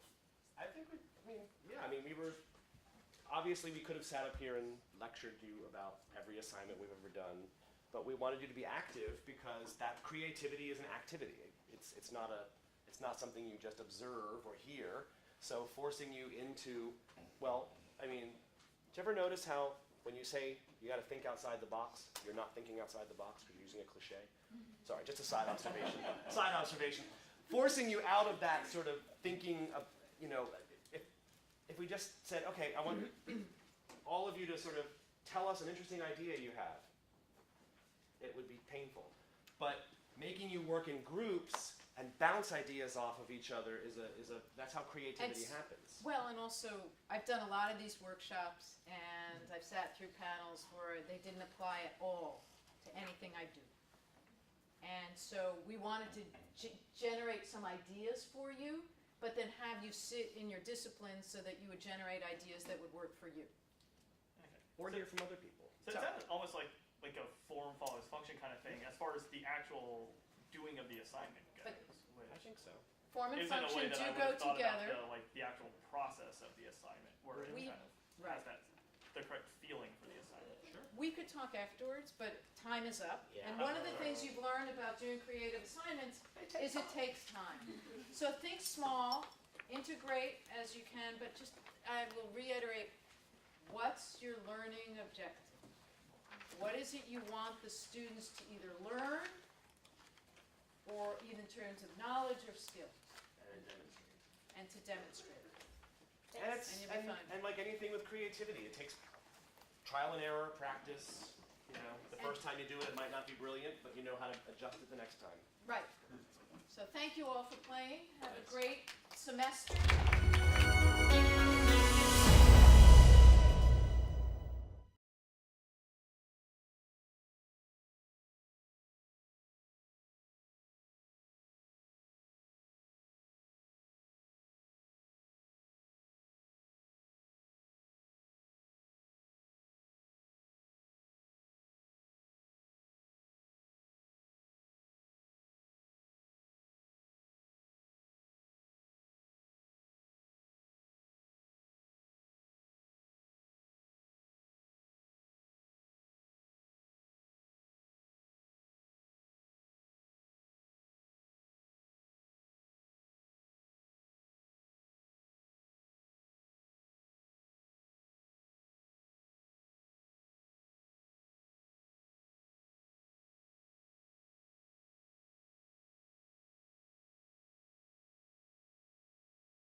Hello, everybody. I think we could dive in.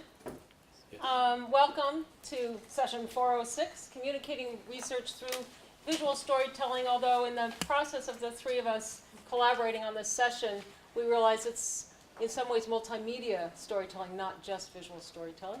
The three of us are going to introduce ourselves. We have an agenda over there, followed by each of us presenting some material of video-based and multimedia-based research.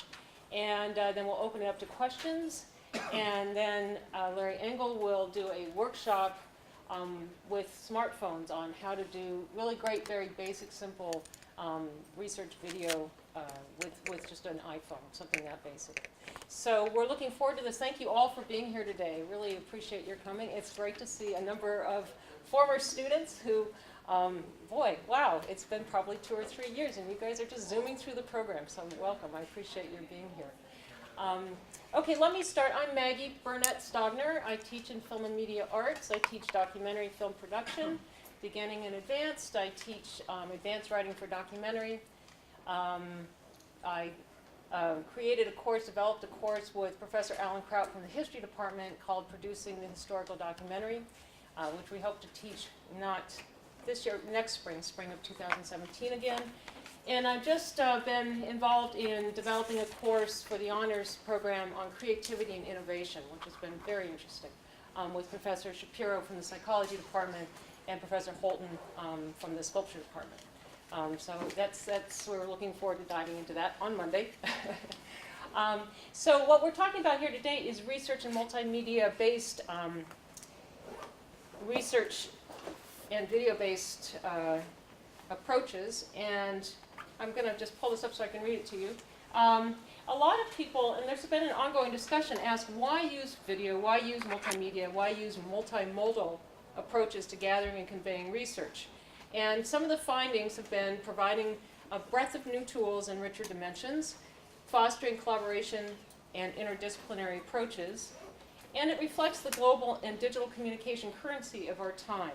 And I don't know if some of you went to my recent faculty forum. This is something that I looked at in terms of putting a new lens on the past, a lot of the historical work that I've done using video and immersive media.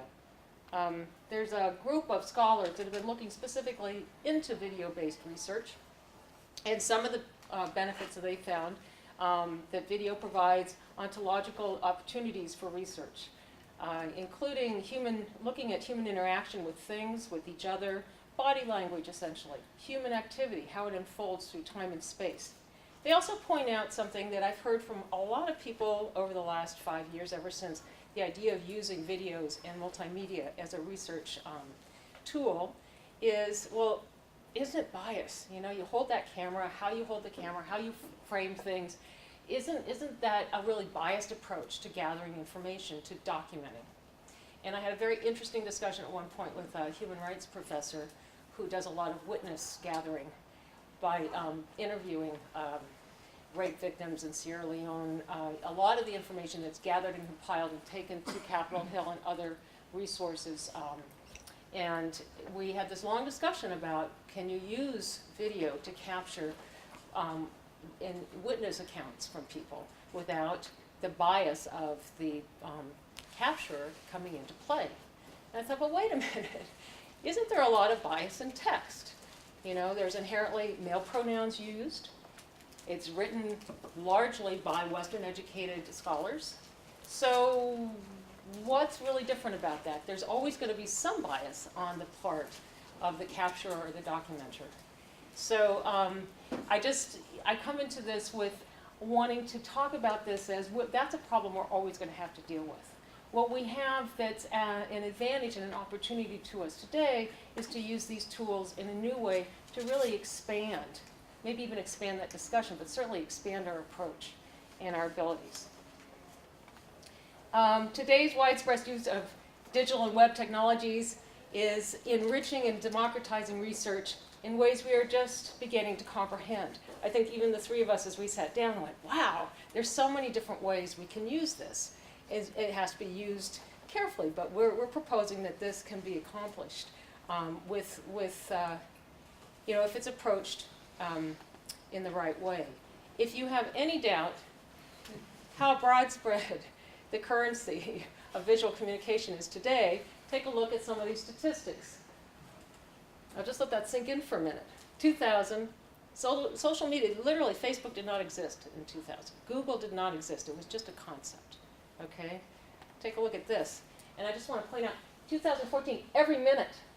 We're not talking daily or weekly, this is every minute. So this is the landscape that we are moving into, have been moving into over the last decade. Now I'm going to present a couple of examples. One is from the Pew Research Center, which if you're not familiar with them, they're a very interesting organization. They do a lot of data capturing, polling, opinion polling, demographic research, media content analysis, empirical social science research. They're a neutral, credible source. They don't recommend policy. They just present these broad spread different forms of data analysis. And they do some advocacy, but they're clearly putting those opinions out when they present things. Again, they're not sitting there saying how to vote. They want to inform public constituents. In 2010, they did a study and found that 7 in 10 adult internet users, 7 in 10, have used the internet to watch or download video. That was in 2010, 5 years ago. 7 in 10 were using the internet to watch or download video, and they went, aha, we should tap into this. We're going to form a video department. So rather than having, I love this, rather than having these reams of paper reports, like many research institutions did, reams and reams of paper reports, they rode the new wave into the future and said, we're going to start a video group. And I have to say, I'm pleased to say that the first person in that video group was an AU Film and Media Arts student, helped start that. And today it's a whole department, and there are at least 3, if not 4, American University Film and Media Arts students working in that department. And they've done a number of interesting kinds of work. I'm going to go to, they put together what has become a multimedia research department with videos, photo essays, and data visualization. We'll see if I can pull this from here.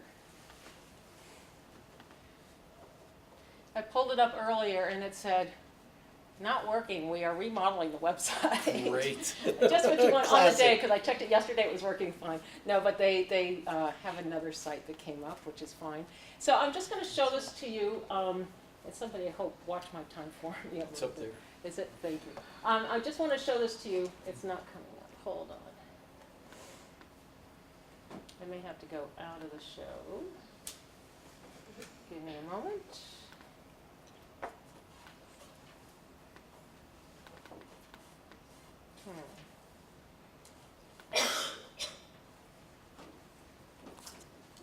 Let me see here. There we go.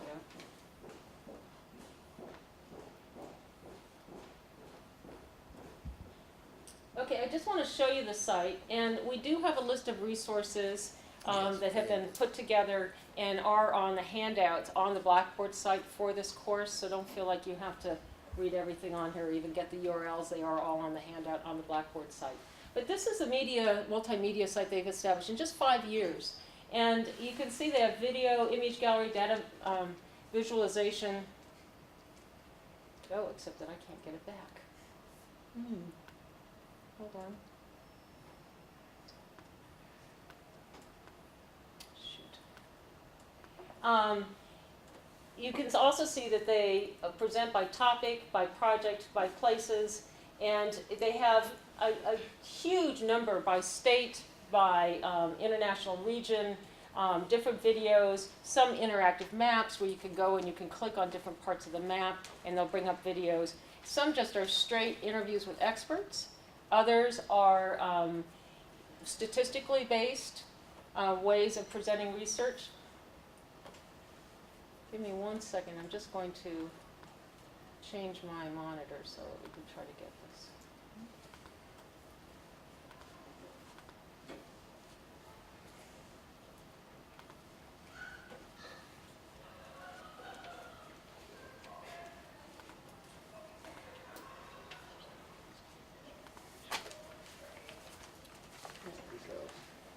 Okay.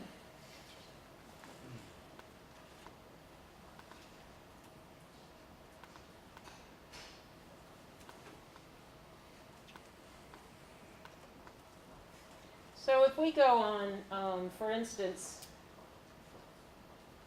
anybody have a preference? Deserts. You want to go, we could even go to Alabama. We could look at something very recent. Police chief talking about immigration law. They do environmental, like I said, public policy. We're going to get sound.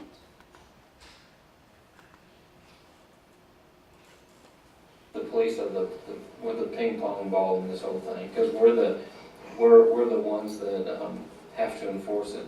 Basically, they've made driving without or never obtaining a driver's license an arrestable offense. Unfortunately, we as the police were being portrayed as those German Gestapos, check your papers, which is not what we're here to do. I mean, we're here to protect the community and serve the community, like Hispanic, male, female, whomever. And we have populations or communities here that now don't trust the police because of HB 56. We've had a robbery that was not reported based on. Okay, I'm going to stop this now because I know I'm running over a little bit.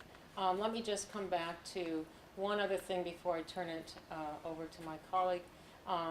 The other examples, and again, these are on the handouts. These are the National Park Service wildlife area videos that were made by students who started as interns and then went on to become full employees for the National Park Service. Again, a really interesting look at using video and multimedia research to include a much more diverse set of voices in raising issues and providing information. And on that note, let me hand it quickly over to you. Thank And you. we'll switch. Yes, sorry. Sorry we had technical difficulties, but since when in media do we not? Oh, yeah. Right? Hi, my name's Larry Engel. I recognize some but not all. I also am in the Film and Media Arts Division in School of Communication. I'm a longtime documentary filmmaker, having run a company with my brother in New York for 28 years. I've worked on over 250 projects, and it's tiring, but sometimes fun. I'm going to talk a little bit about what happens in the classroom. Several years ago, and I can't remember exactly how many years, probably 2007 we started this, but Professor Kyo Kim, myself, and Simon Nicholson, Professor Nicholson out of SIS, came up with, based on a recommendation by John Douglas, our director in the Film and Media Arts program, to concoct a multidisciplinary or interdisciplinary course that would combine science, policy, and communication. It was called The Practice of Environmentalism, Science, Policy, Communication. We were told for about a year that it was not possible to be done. Never been done. Three faculty team taught course, and there were problems with who pays for what, who gets credit for what. But we powered through, and we taught the course actually for 3 years. Professor Bill Gentile, who is here, went to the Galapagos Island in the first year. I think it was, yeah. First year because I was dealing with babies. Yeah. Wedding or baby, something like that. Yeah, daughter's baby. Yeah, that's true. I should have gone to the Galapagos in hindsight. But in any case, the course looked at the commonalities and differences in researching in those three disciplines or fields and issues of reportage or narrativity, story. In other words, how does a science peer-reviewed report carry narrativity through the process to its audience? Same with policy, and same with communication. So we had about 24, 25 students each year. It was a spring semester course of research, and then a summer 3-credit course that took the students to the Galapagos for about 12, 14 days. We're going to be offering that course as a pitch here hopefully next spring, but with the a winter break, spring break travel experience to the Galapagos.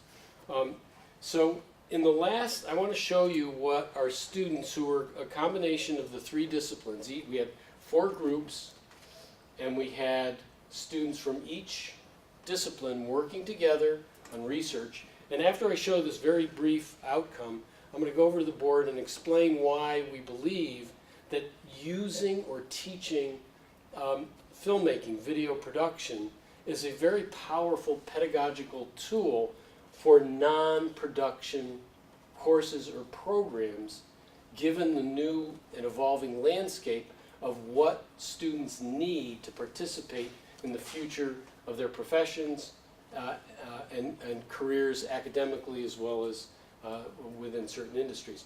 So the theme for our last course was chosen by the 3 of us, by the faculty. And the students were able to choose to approach the theme from land use, from natural history, from waste, and I can't remember the last one. And this is what one of the, and all 4 outcomes were based on web presence. This is the beginning of one web series. I'll play just a bit of it. If you know Simon Nicholson, you'll recognize his voice as the rather pumped narrator. I won't play it all. Out there, in the vastness of the cosmos, could we kill the lights in the back? Is a world more bizarre than even science fiction could conceive.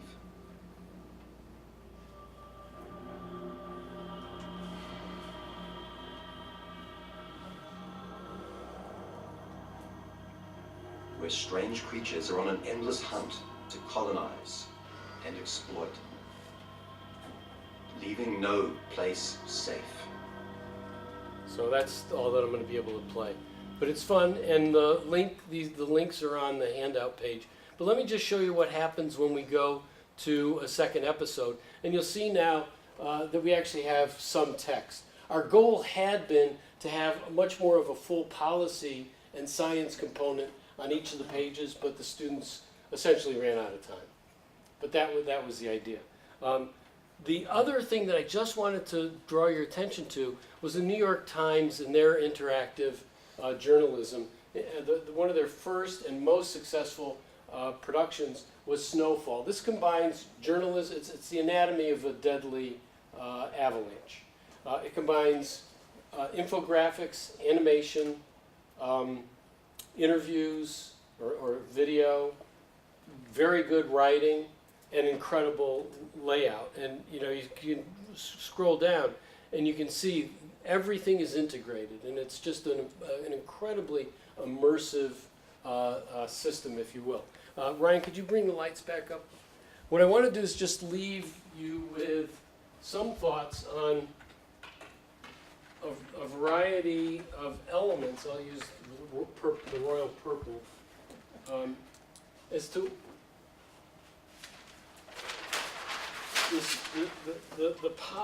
the real strong elements of using filmmaking as a pedagogical tool. Okay, 1, students have to work in teams, so it's teamwork. My handwriting will get worse as I go faster. 2, they have to deal with issues of problem solving. 3, it is community-based or experiential learning. 4, it's integrative learning. Integrative learning. 5, they have to synthesize information. Now, a lot of times in media, we hear, especially in documentary, that we documentary filmmakers have to dumb down the science or the information. I don't allow that in my company. I never allowed that in any one of my classes. What we have to do is much harder than most people think, and that is we have to distill and be able to communicate. So that's another. And 6, we're dealing with multimodal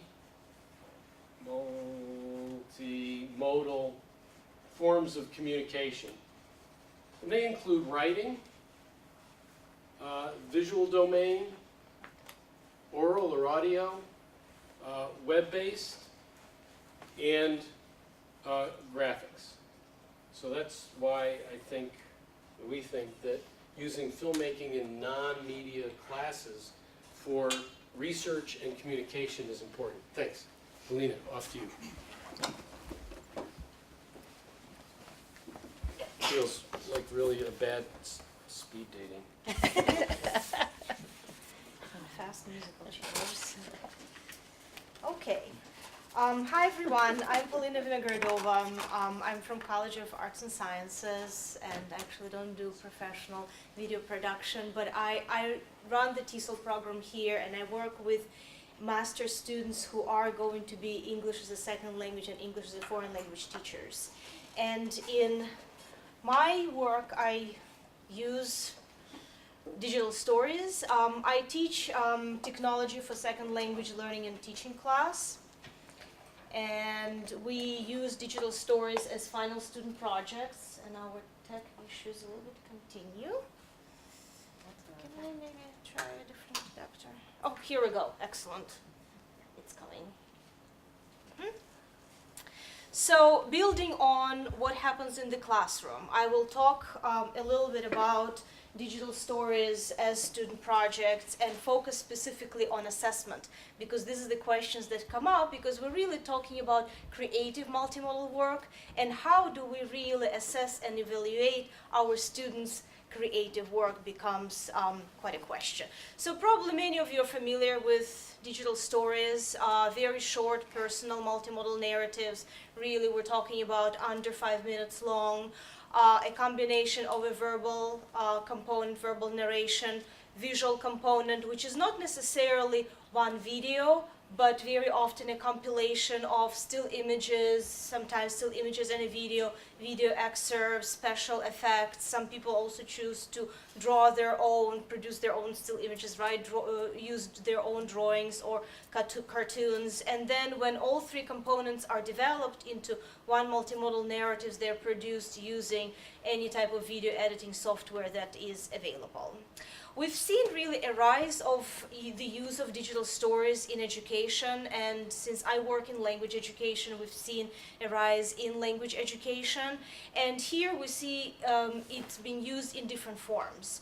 One form is kind of more adhering to how it's been envisioned by the Center for Digital Storytelling as a personal, multimodal projects, individual projects. That are very often used either as final projects for a course or mini projects scattered throughout the class or one mini project in a class.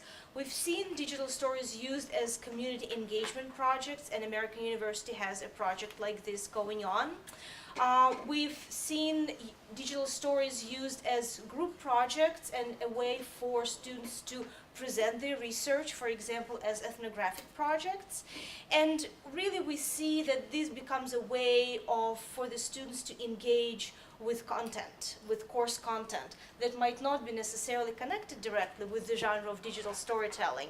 And we're really looking at courses where they don't focus on digital story production or what digital storytelling really is, but use it as a form for projects in various, whether it's a language course or American Studies course or anthropology course, so on and so forth.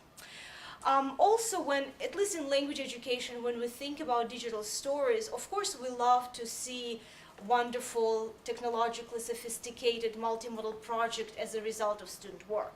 But it doesn't really become the focus for us. The focus is very much on the process of digital story production, exactly what Larry was talking about and outlined those elements.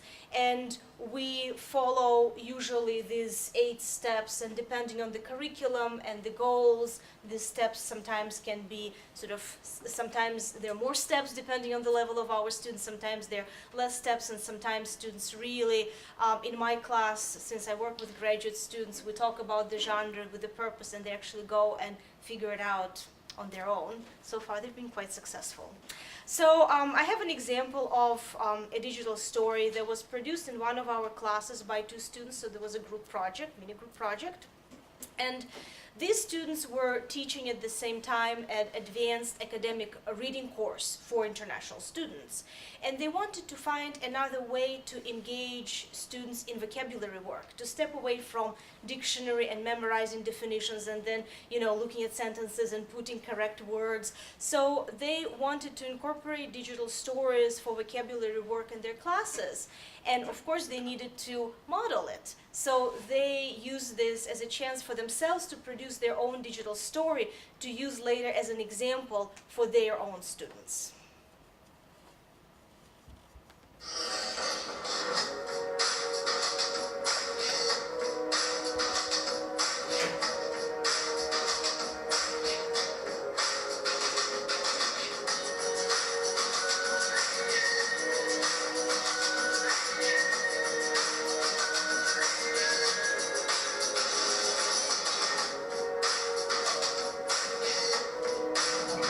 In today's world, we often focus on our differences, but one aspect of productive diversity is overcoming differences to unite for a common cause and accomplish what we couldn't do alone, much as ordinary citizens have recently put aside their differences and come together to protest oppression. The combined larger fish can overcome the smaller fish that would have defeated any single one.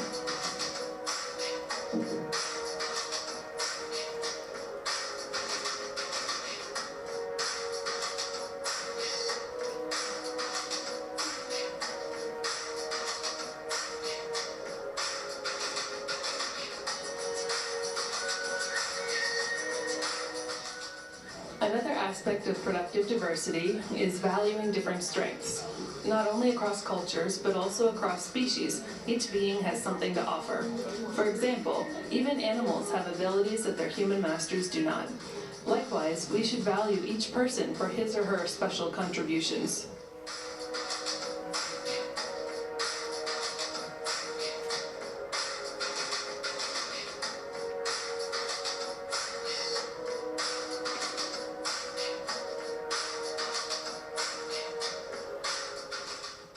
Diversity is usually defined in terms of differences, but we believe that productive diversity cannot ignore our common roots. Religion has long been a divisive element in society. However, at their root, most religions have a common origin and mores. Perhaps by focusing not only on what divides us, but also on what unites us, we can make diversity even more productive.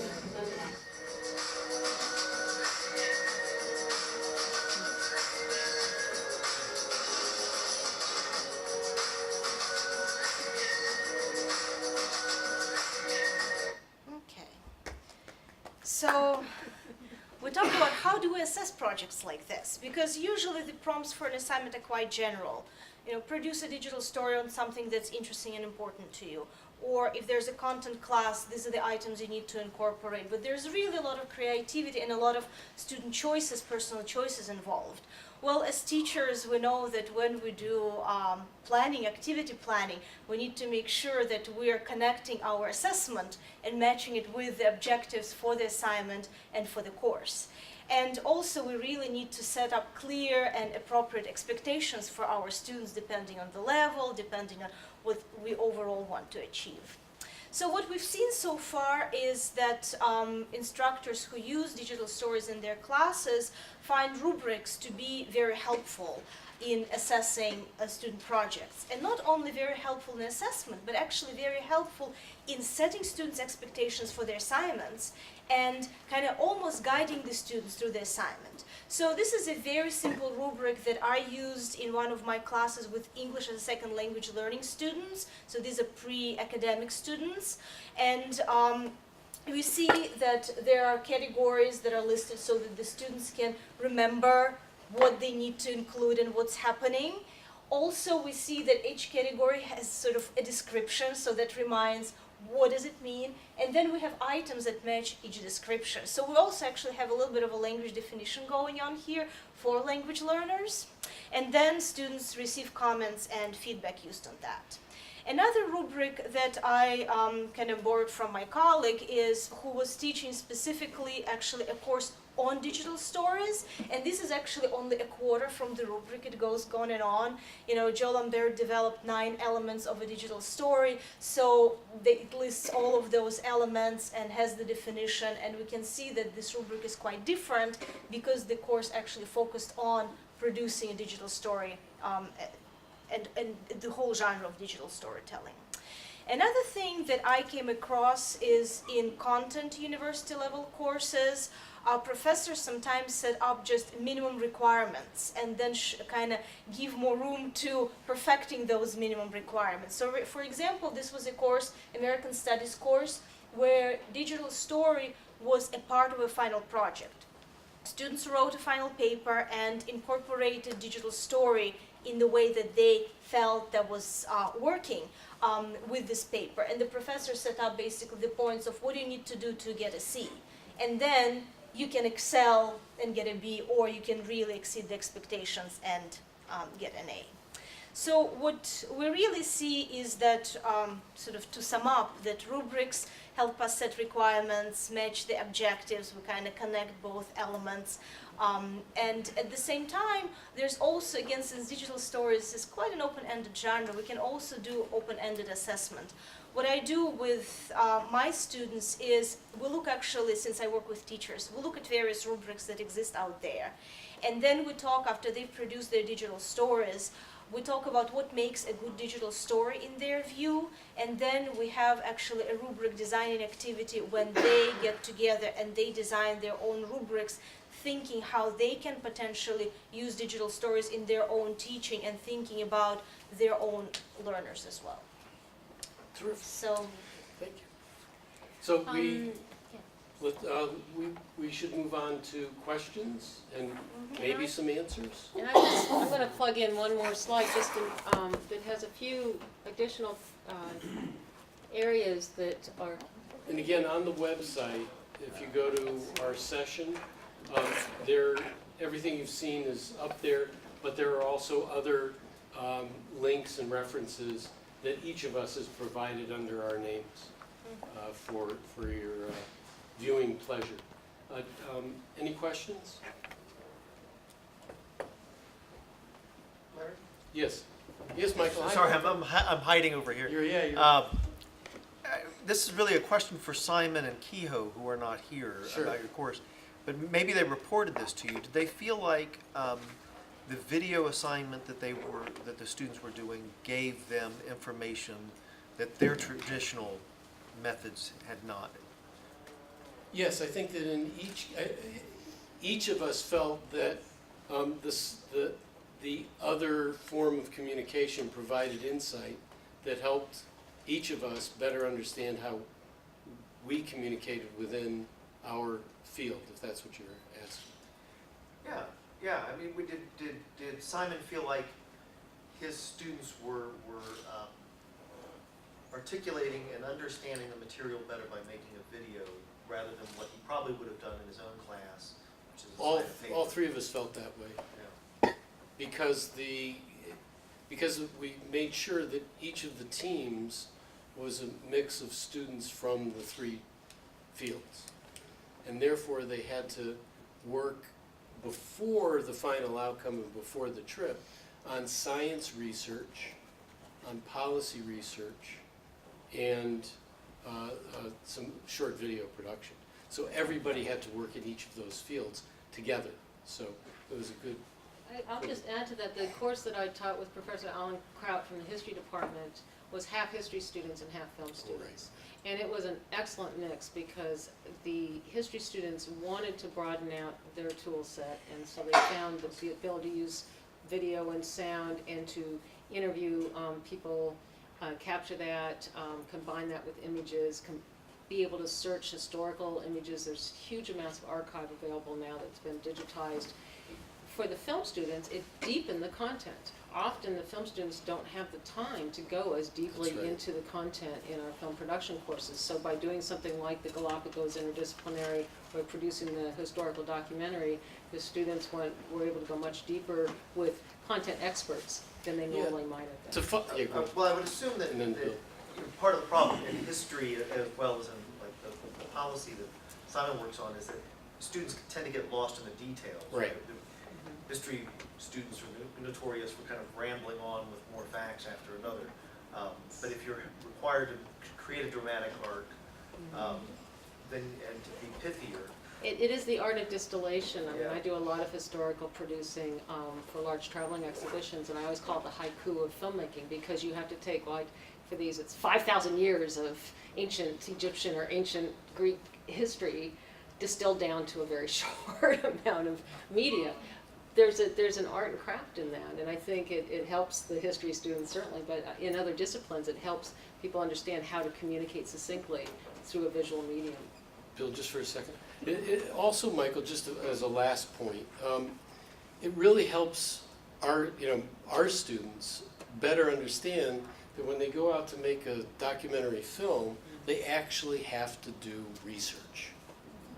And it opened their eyes as opposed to saying, oh, I'll just go ask some, experts from Sea-Watch, what the deal is, and then I'll go make the film. They realize that they have to become experts in a way in the field in order to do a viable, if you will, peer-reviewed product. Bill? Yeah, I wanted to follow up on the response to Michael's question.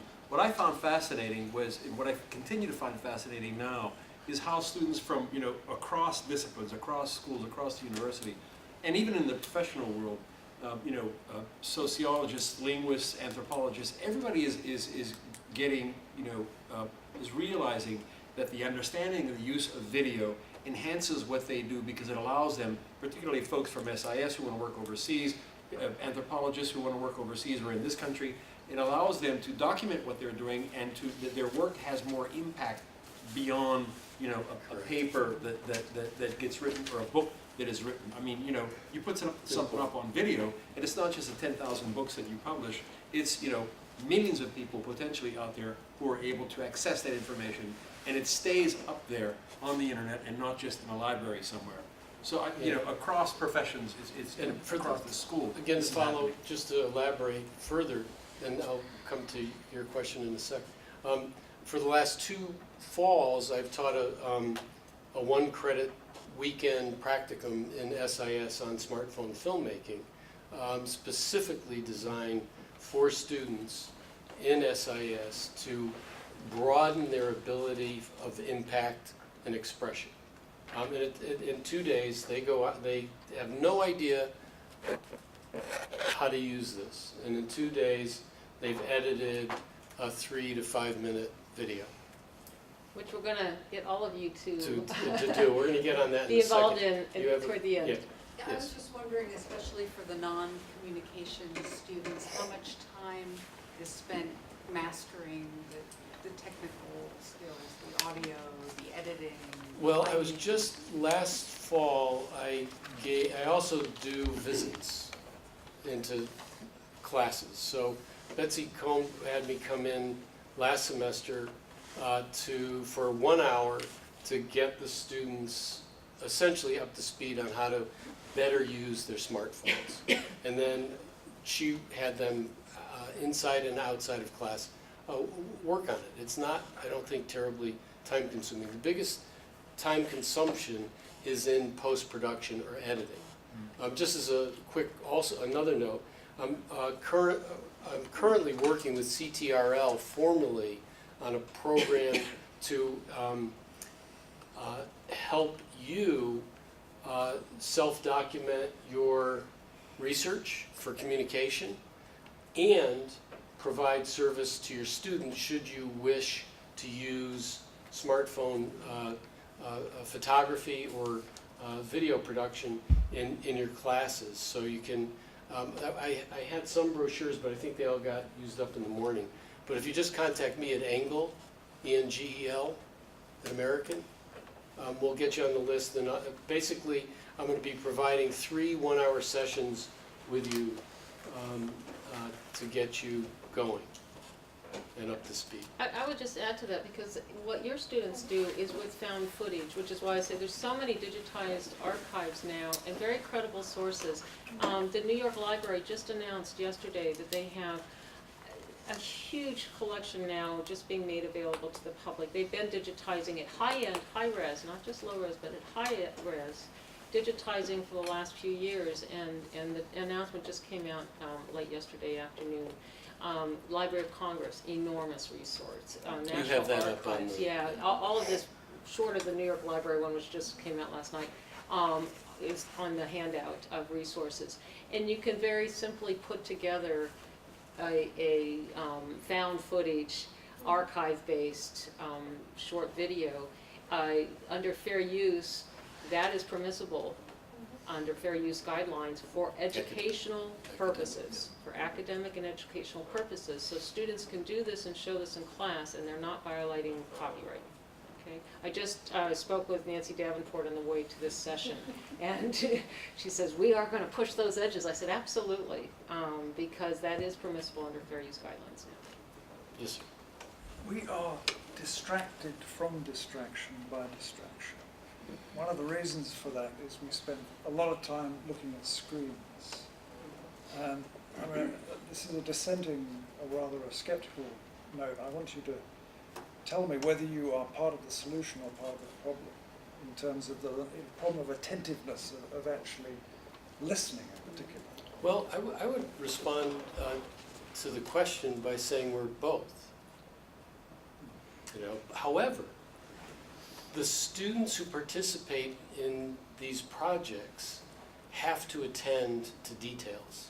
They have to learn to listen, they have to learn to think, they have to learn to process, they have to learn to respond to the person with whom they are talking. They have to learn to respect the people with whom, or the animals, other animals with whom they are working. I find it to be an immersive experience, even though I'm on the other side of the camera. Making decisions about what is to be in your film and what's not to be in your film, revising and editing, are all incredibly deeply thoughtful processes. On the other end, if you're always watching cats and then occasionally something else, that's maybe perhaps problematic. But I think in this context, the learning environment is highly impactful for our students. Also, if we think about content courses, very often our students expect this linearity in assignments, at least in language classes. Okay, today we studied this, so this is my homework for tomorrow, and then we recap, and then we move to the next step. So there is this very linear thinking that's involved in these classes that's really not how our students function, or we function outside of class. And that's not how our students will be expected to function in the workplace, because there's a lot of multitasking, a lot of things are going on. And these types of projects require our students to plan. You cannot just wait till the night before the deadline and throw it all together. They tried, and then they realized that doesn't work. So you have to kind of have this vision for your project, and at the same time, you really have a lot of flexibility, and you can really think about what actually truly is interesting for you. So our students, we see they bring really their interests, their aspirations. We really see, we kind of turn the process from, let me tell you what you don't know and what you need to know, from actually the process of, let me as a student bring what I already know and learn more in the process of creating this. So it kind of really transformed the educational process. It's I almost would like add flipping one the thought classroom. to that, because I know we need to move on to Right. the video, but because that's such a great question, because people are distracted all the time now with all sorts of devices. But there was I don't know if you saw in the Post this morning, the review of the new Wonders exhibit at the Renwick, where they are allowing, it's a beautiful sculptural exhibit, and they're allowing photographs to be taken. So the one very long-standing museum critic in town said, well, that's just going to encourage a very superficial interaction with the art. Legitimate question, but does, I mean, if you think about selfies, what do they do? If people just take selfies and post them, mindlessly on Facebook, that accomplishes one thing or maybe nothing at all. But if they actually think about what their environment is and how they connect or interact or are in somehow a spatial area with a sculpture, if they actually are thinking about that and taking a picture with that With in intention, mind, right? with With intention, then that creates another whole set of learning, of thinking, of critical thinking, even problem solving. Well, how do I get this so I look small, it looks huge? Well, how do I take it so it looks small and I look huge? You start to, and I think that's our job as educators, is to encourage that kind of intentful, mindful thinking and approach to using all these media devices so that it isn't just meaningless. It's certainly true with choosing imagery. When you're going through archives and you're choosing imagery, you can have to go make on a Google and choice, take all sorts of garbage and slap it together, or you can say, well, what is this image really saying? Why is it meaningful? Why is it relevant? And how does it create a new meaning juxtaposed against another image? And you start to help guide students in a more meaningful approach. Let me build on the question and the response. If you look at digital media writ large, one of the things we know is that students have something of a sense, young people, that can be teenagers, that can be young adults, that could be some of the rest of us too, have some sense of the quick things you can do with your media. And it is really clear that there are an awful lot of new things that do not take a lot of time and do not take a lot of effort. There's also an understanding, and there are a lot of studies that have been done, including some by me, of students saying, but that's not what I do when I want to focus on something. One of our responsibilities, and Maggie just touched on this, is figuring out what do we have to educate students to do with regard to media. And I'll go back to the days of word processing when it was young. If you looked at the early kinds of things that students did, usually on mini computers with dumb terminals, they hadn't a clue how to use WordPerfect in terms of the tools that were available. And then what happened as you got through the late 1980s and into the 1990s is we taught people to conceptualize how could you productively use the kinds of tools that were possible in word processing. We also changed to Microsoft Word. I think we're at that same point with video materials where we have a really important, not just obligation, but opportunity to say, what is it we're trying to get people to do? What kind of thinking do we want to go on? So you take museums and taking pictures of objects in museums. The studies that have been done thus far basically say if you have some people go and look at the objects, as opposed to people go and take a picture of the object and you ask them later, what did you see? The ones who actually looked remember what they saw, and the ones who took the picture said, oh, I have to consult my phone. But we can change that pedagogically. And that's why I see what you all are doing as a really rich set of opportunities to redefine that medium, the cell phone, which is a really different kind of thing for most of us, into a productive educational tool. Perfect segue into our next Yes. segment. Okay, so everyone who has a smartphone, please take it out. So I have the 3 C's: control, composition, coverage. And in 10 minutes, I hope I can get enough out to you that you will be able to take this knowledge and use your phones differently. Okay. In our world, our professional world, first thing is we generally record things horizontally. But there is an argument today to be made for professional use of vertical video for social media. In fact, late last year, National Geographic announced to all its producers that henceforth all media that was produced for social media needed to be vertical video. So it's a new world for us professionals as well. I'm not going to go into audio right now by plugging in because there's nothing I'm going to play back. Hopefully this will work. It takes a minute. some notes so we can put them on my head. Okay, so while that's my grandson, Hudson. He loves Batman and leaf blowers, so that's the context last fall. And he just reminds me that life is good. I'm not going to be able to get into a lot of software or little hardware things, but basically I have here a clip-on fisheye lens and a wide-angle lens, but little add-ons are available. And also, if you're interested in video, I use Filmic Pro. I've just become a beta tester for upgrades because I had trouble with Filmic Pro and was a constant pain in the butt with them for about 2 months. It's just recently. So I'm now a beta tester. If you're into photography, 645 Pro is a terrific program. The reason that I love it so dearly is that it's not terribly expensive and it saves your images as TIFF files rather than JPEG.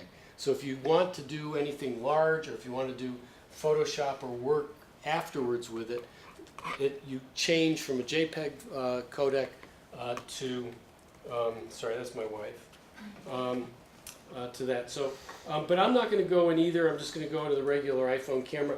Now, you probably, for those of you who have Android, you're going to have to find the choice. If I move around, you see how the image kind of goes up and down, changes exposure. I go over here. It's going to look for focus. And so what you want to do first and foremost is take control of the camera.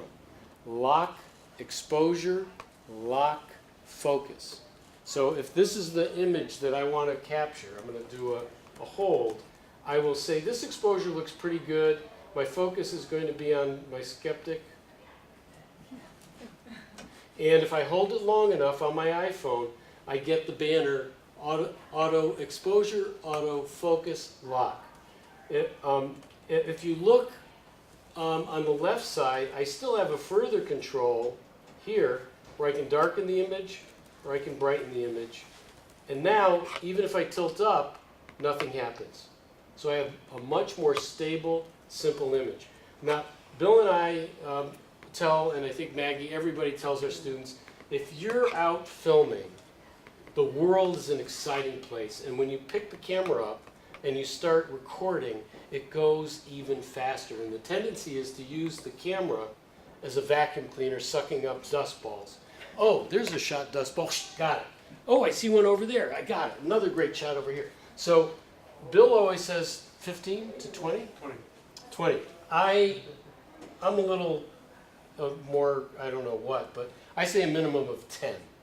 So let's just think about how long holding a beautiful frame lasts. I'll go into video and I'll okay, now I'm gonna record, but I won't. 1001, 1002, 1003, 1004, 1005. We're halfway there, and I can't stand it anymore. I want to move. The world's going around. 1008, 1009, 1010. 10 seconds when you're filming something is a really long time. So count. Even to this day, having worked on 250 films and doing most of my own shooting for the last 20 years, 25 years, I still count. When I find it, I count. And the world's going crazy over it. Sometimes when obviously something great's going on, I hold. So that's first level of control. Second, I can't really move too far.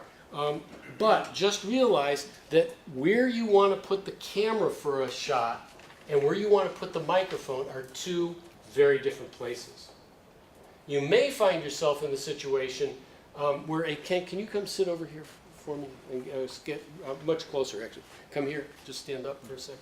Okay, so I may want to be here and say, Kent, tell me, just answer these questions for me. See, now notice I have to change my focus and my exposure for Kent. Kent, tell me who you are, what you do, and why do you do what you do in 30 seconds. My name's Kent Wagner. I'm a student here at American University, and I am studying to better myself for all of mankind. There you go. See, now stay up here for a second. Now, I heard him really well, but he was rather soft-spoken, and the microphone, because I can't monitor it, won't pick up the sound. So I was at a comfortable distance in terms of saying, "Hi Ken, it's a pleasure to meet you. What do you do?" You know? But when you have a camera, you sometimes have to get a little closer into personal space, especially when the microphone is here, or you use the back microphone here. So I would be in here getting the microphone within 1 to 2 feet, no more than 3, to get good audio. Right? So that's control. I might also just say, I'm not going to be able to, you know, it's noisy, there's, you know, a little bit of wind, or, you know, so there's some sound that I can't control. I will say, tell me who you are, what you do, why you do it, and I'll ask the questions I need to ask, and use the microphone and audio recorder only. And then I'll have to be creative with archival footage or other footage, seeing what Kent does, to cover the audio. So there's a couple of things that you want to think about, but controlling, taking your time, and the third C is coverage. Do you guys know what happens to scofflaw violators? You know, when you get a lot of parking tickets and you get a Denver boot slapped onto your car so you can't drive it until you pay. It's just this big boot. It was created in Denver, and it's a locking device that prevents you from driving your car until you pay your tickets. So I see a lot of filmmakers and students getting Denver boots locked on them. So I have a shot here, I have a shot here, so I just turn here. I have a shot I want to zoom in, so I zoom in and get that. I see some notes, so I'm going to do that. So you stand in one place. In order for you to make a film, you must have lots of pieces to the puzzle, and you must move. So you must move, and you must film lots of different elements, lots of pieces that allow you in editing to not only intensify the story, because that's what we're doing, we're trying to intensify the experience, but we're also shortening it. We're compressing time. If I don't have pieces of the puzzle, my editor cannot build the puzzle. Right? So don't put the camera where your head is. Put the camera where the camera ought to be to get the best image for your story. That may be on the ground looking up, it may be over here looking straight down, I don't know. Last, when you move slowly with these cameras. Or move really fast. Swish or easy does it. Right. And whenever possible, use a tripod, a pillow, a backpack, a wall to stabilize the image. These cameras are really, really light. Some of the more recent cameras, like the 6 Pluses and the 6S Plus, some of the Samsung's Galaxies, they have image stabilization, which helps a little bit. But that's it. So what I was thinking you guys could do is just, if you have a camera, separate yourselves a little bit in the room and record your neighbor, asking him those 3 questions, answer the question, who are you, what do you do, why do you do it, in less than a minute. Just to practice. Go for it. We're scaring people away. Yeah, they're run away. Anyway, thank you for your time. Thank you for coming, everybody. Really appreciate it.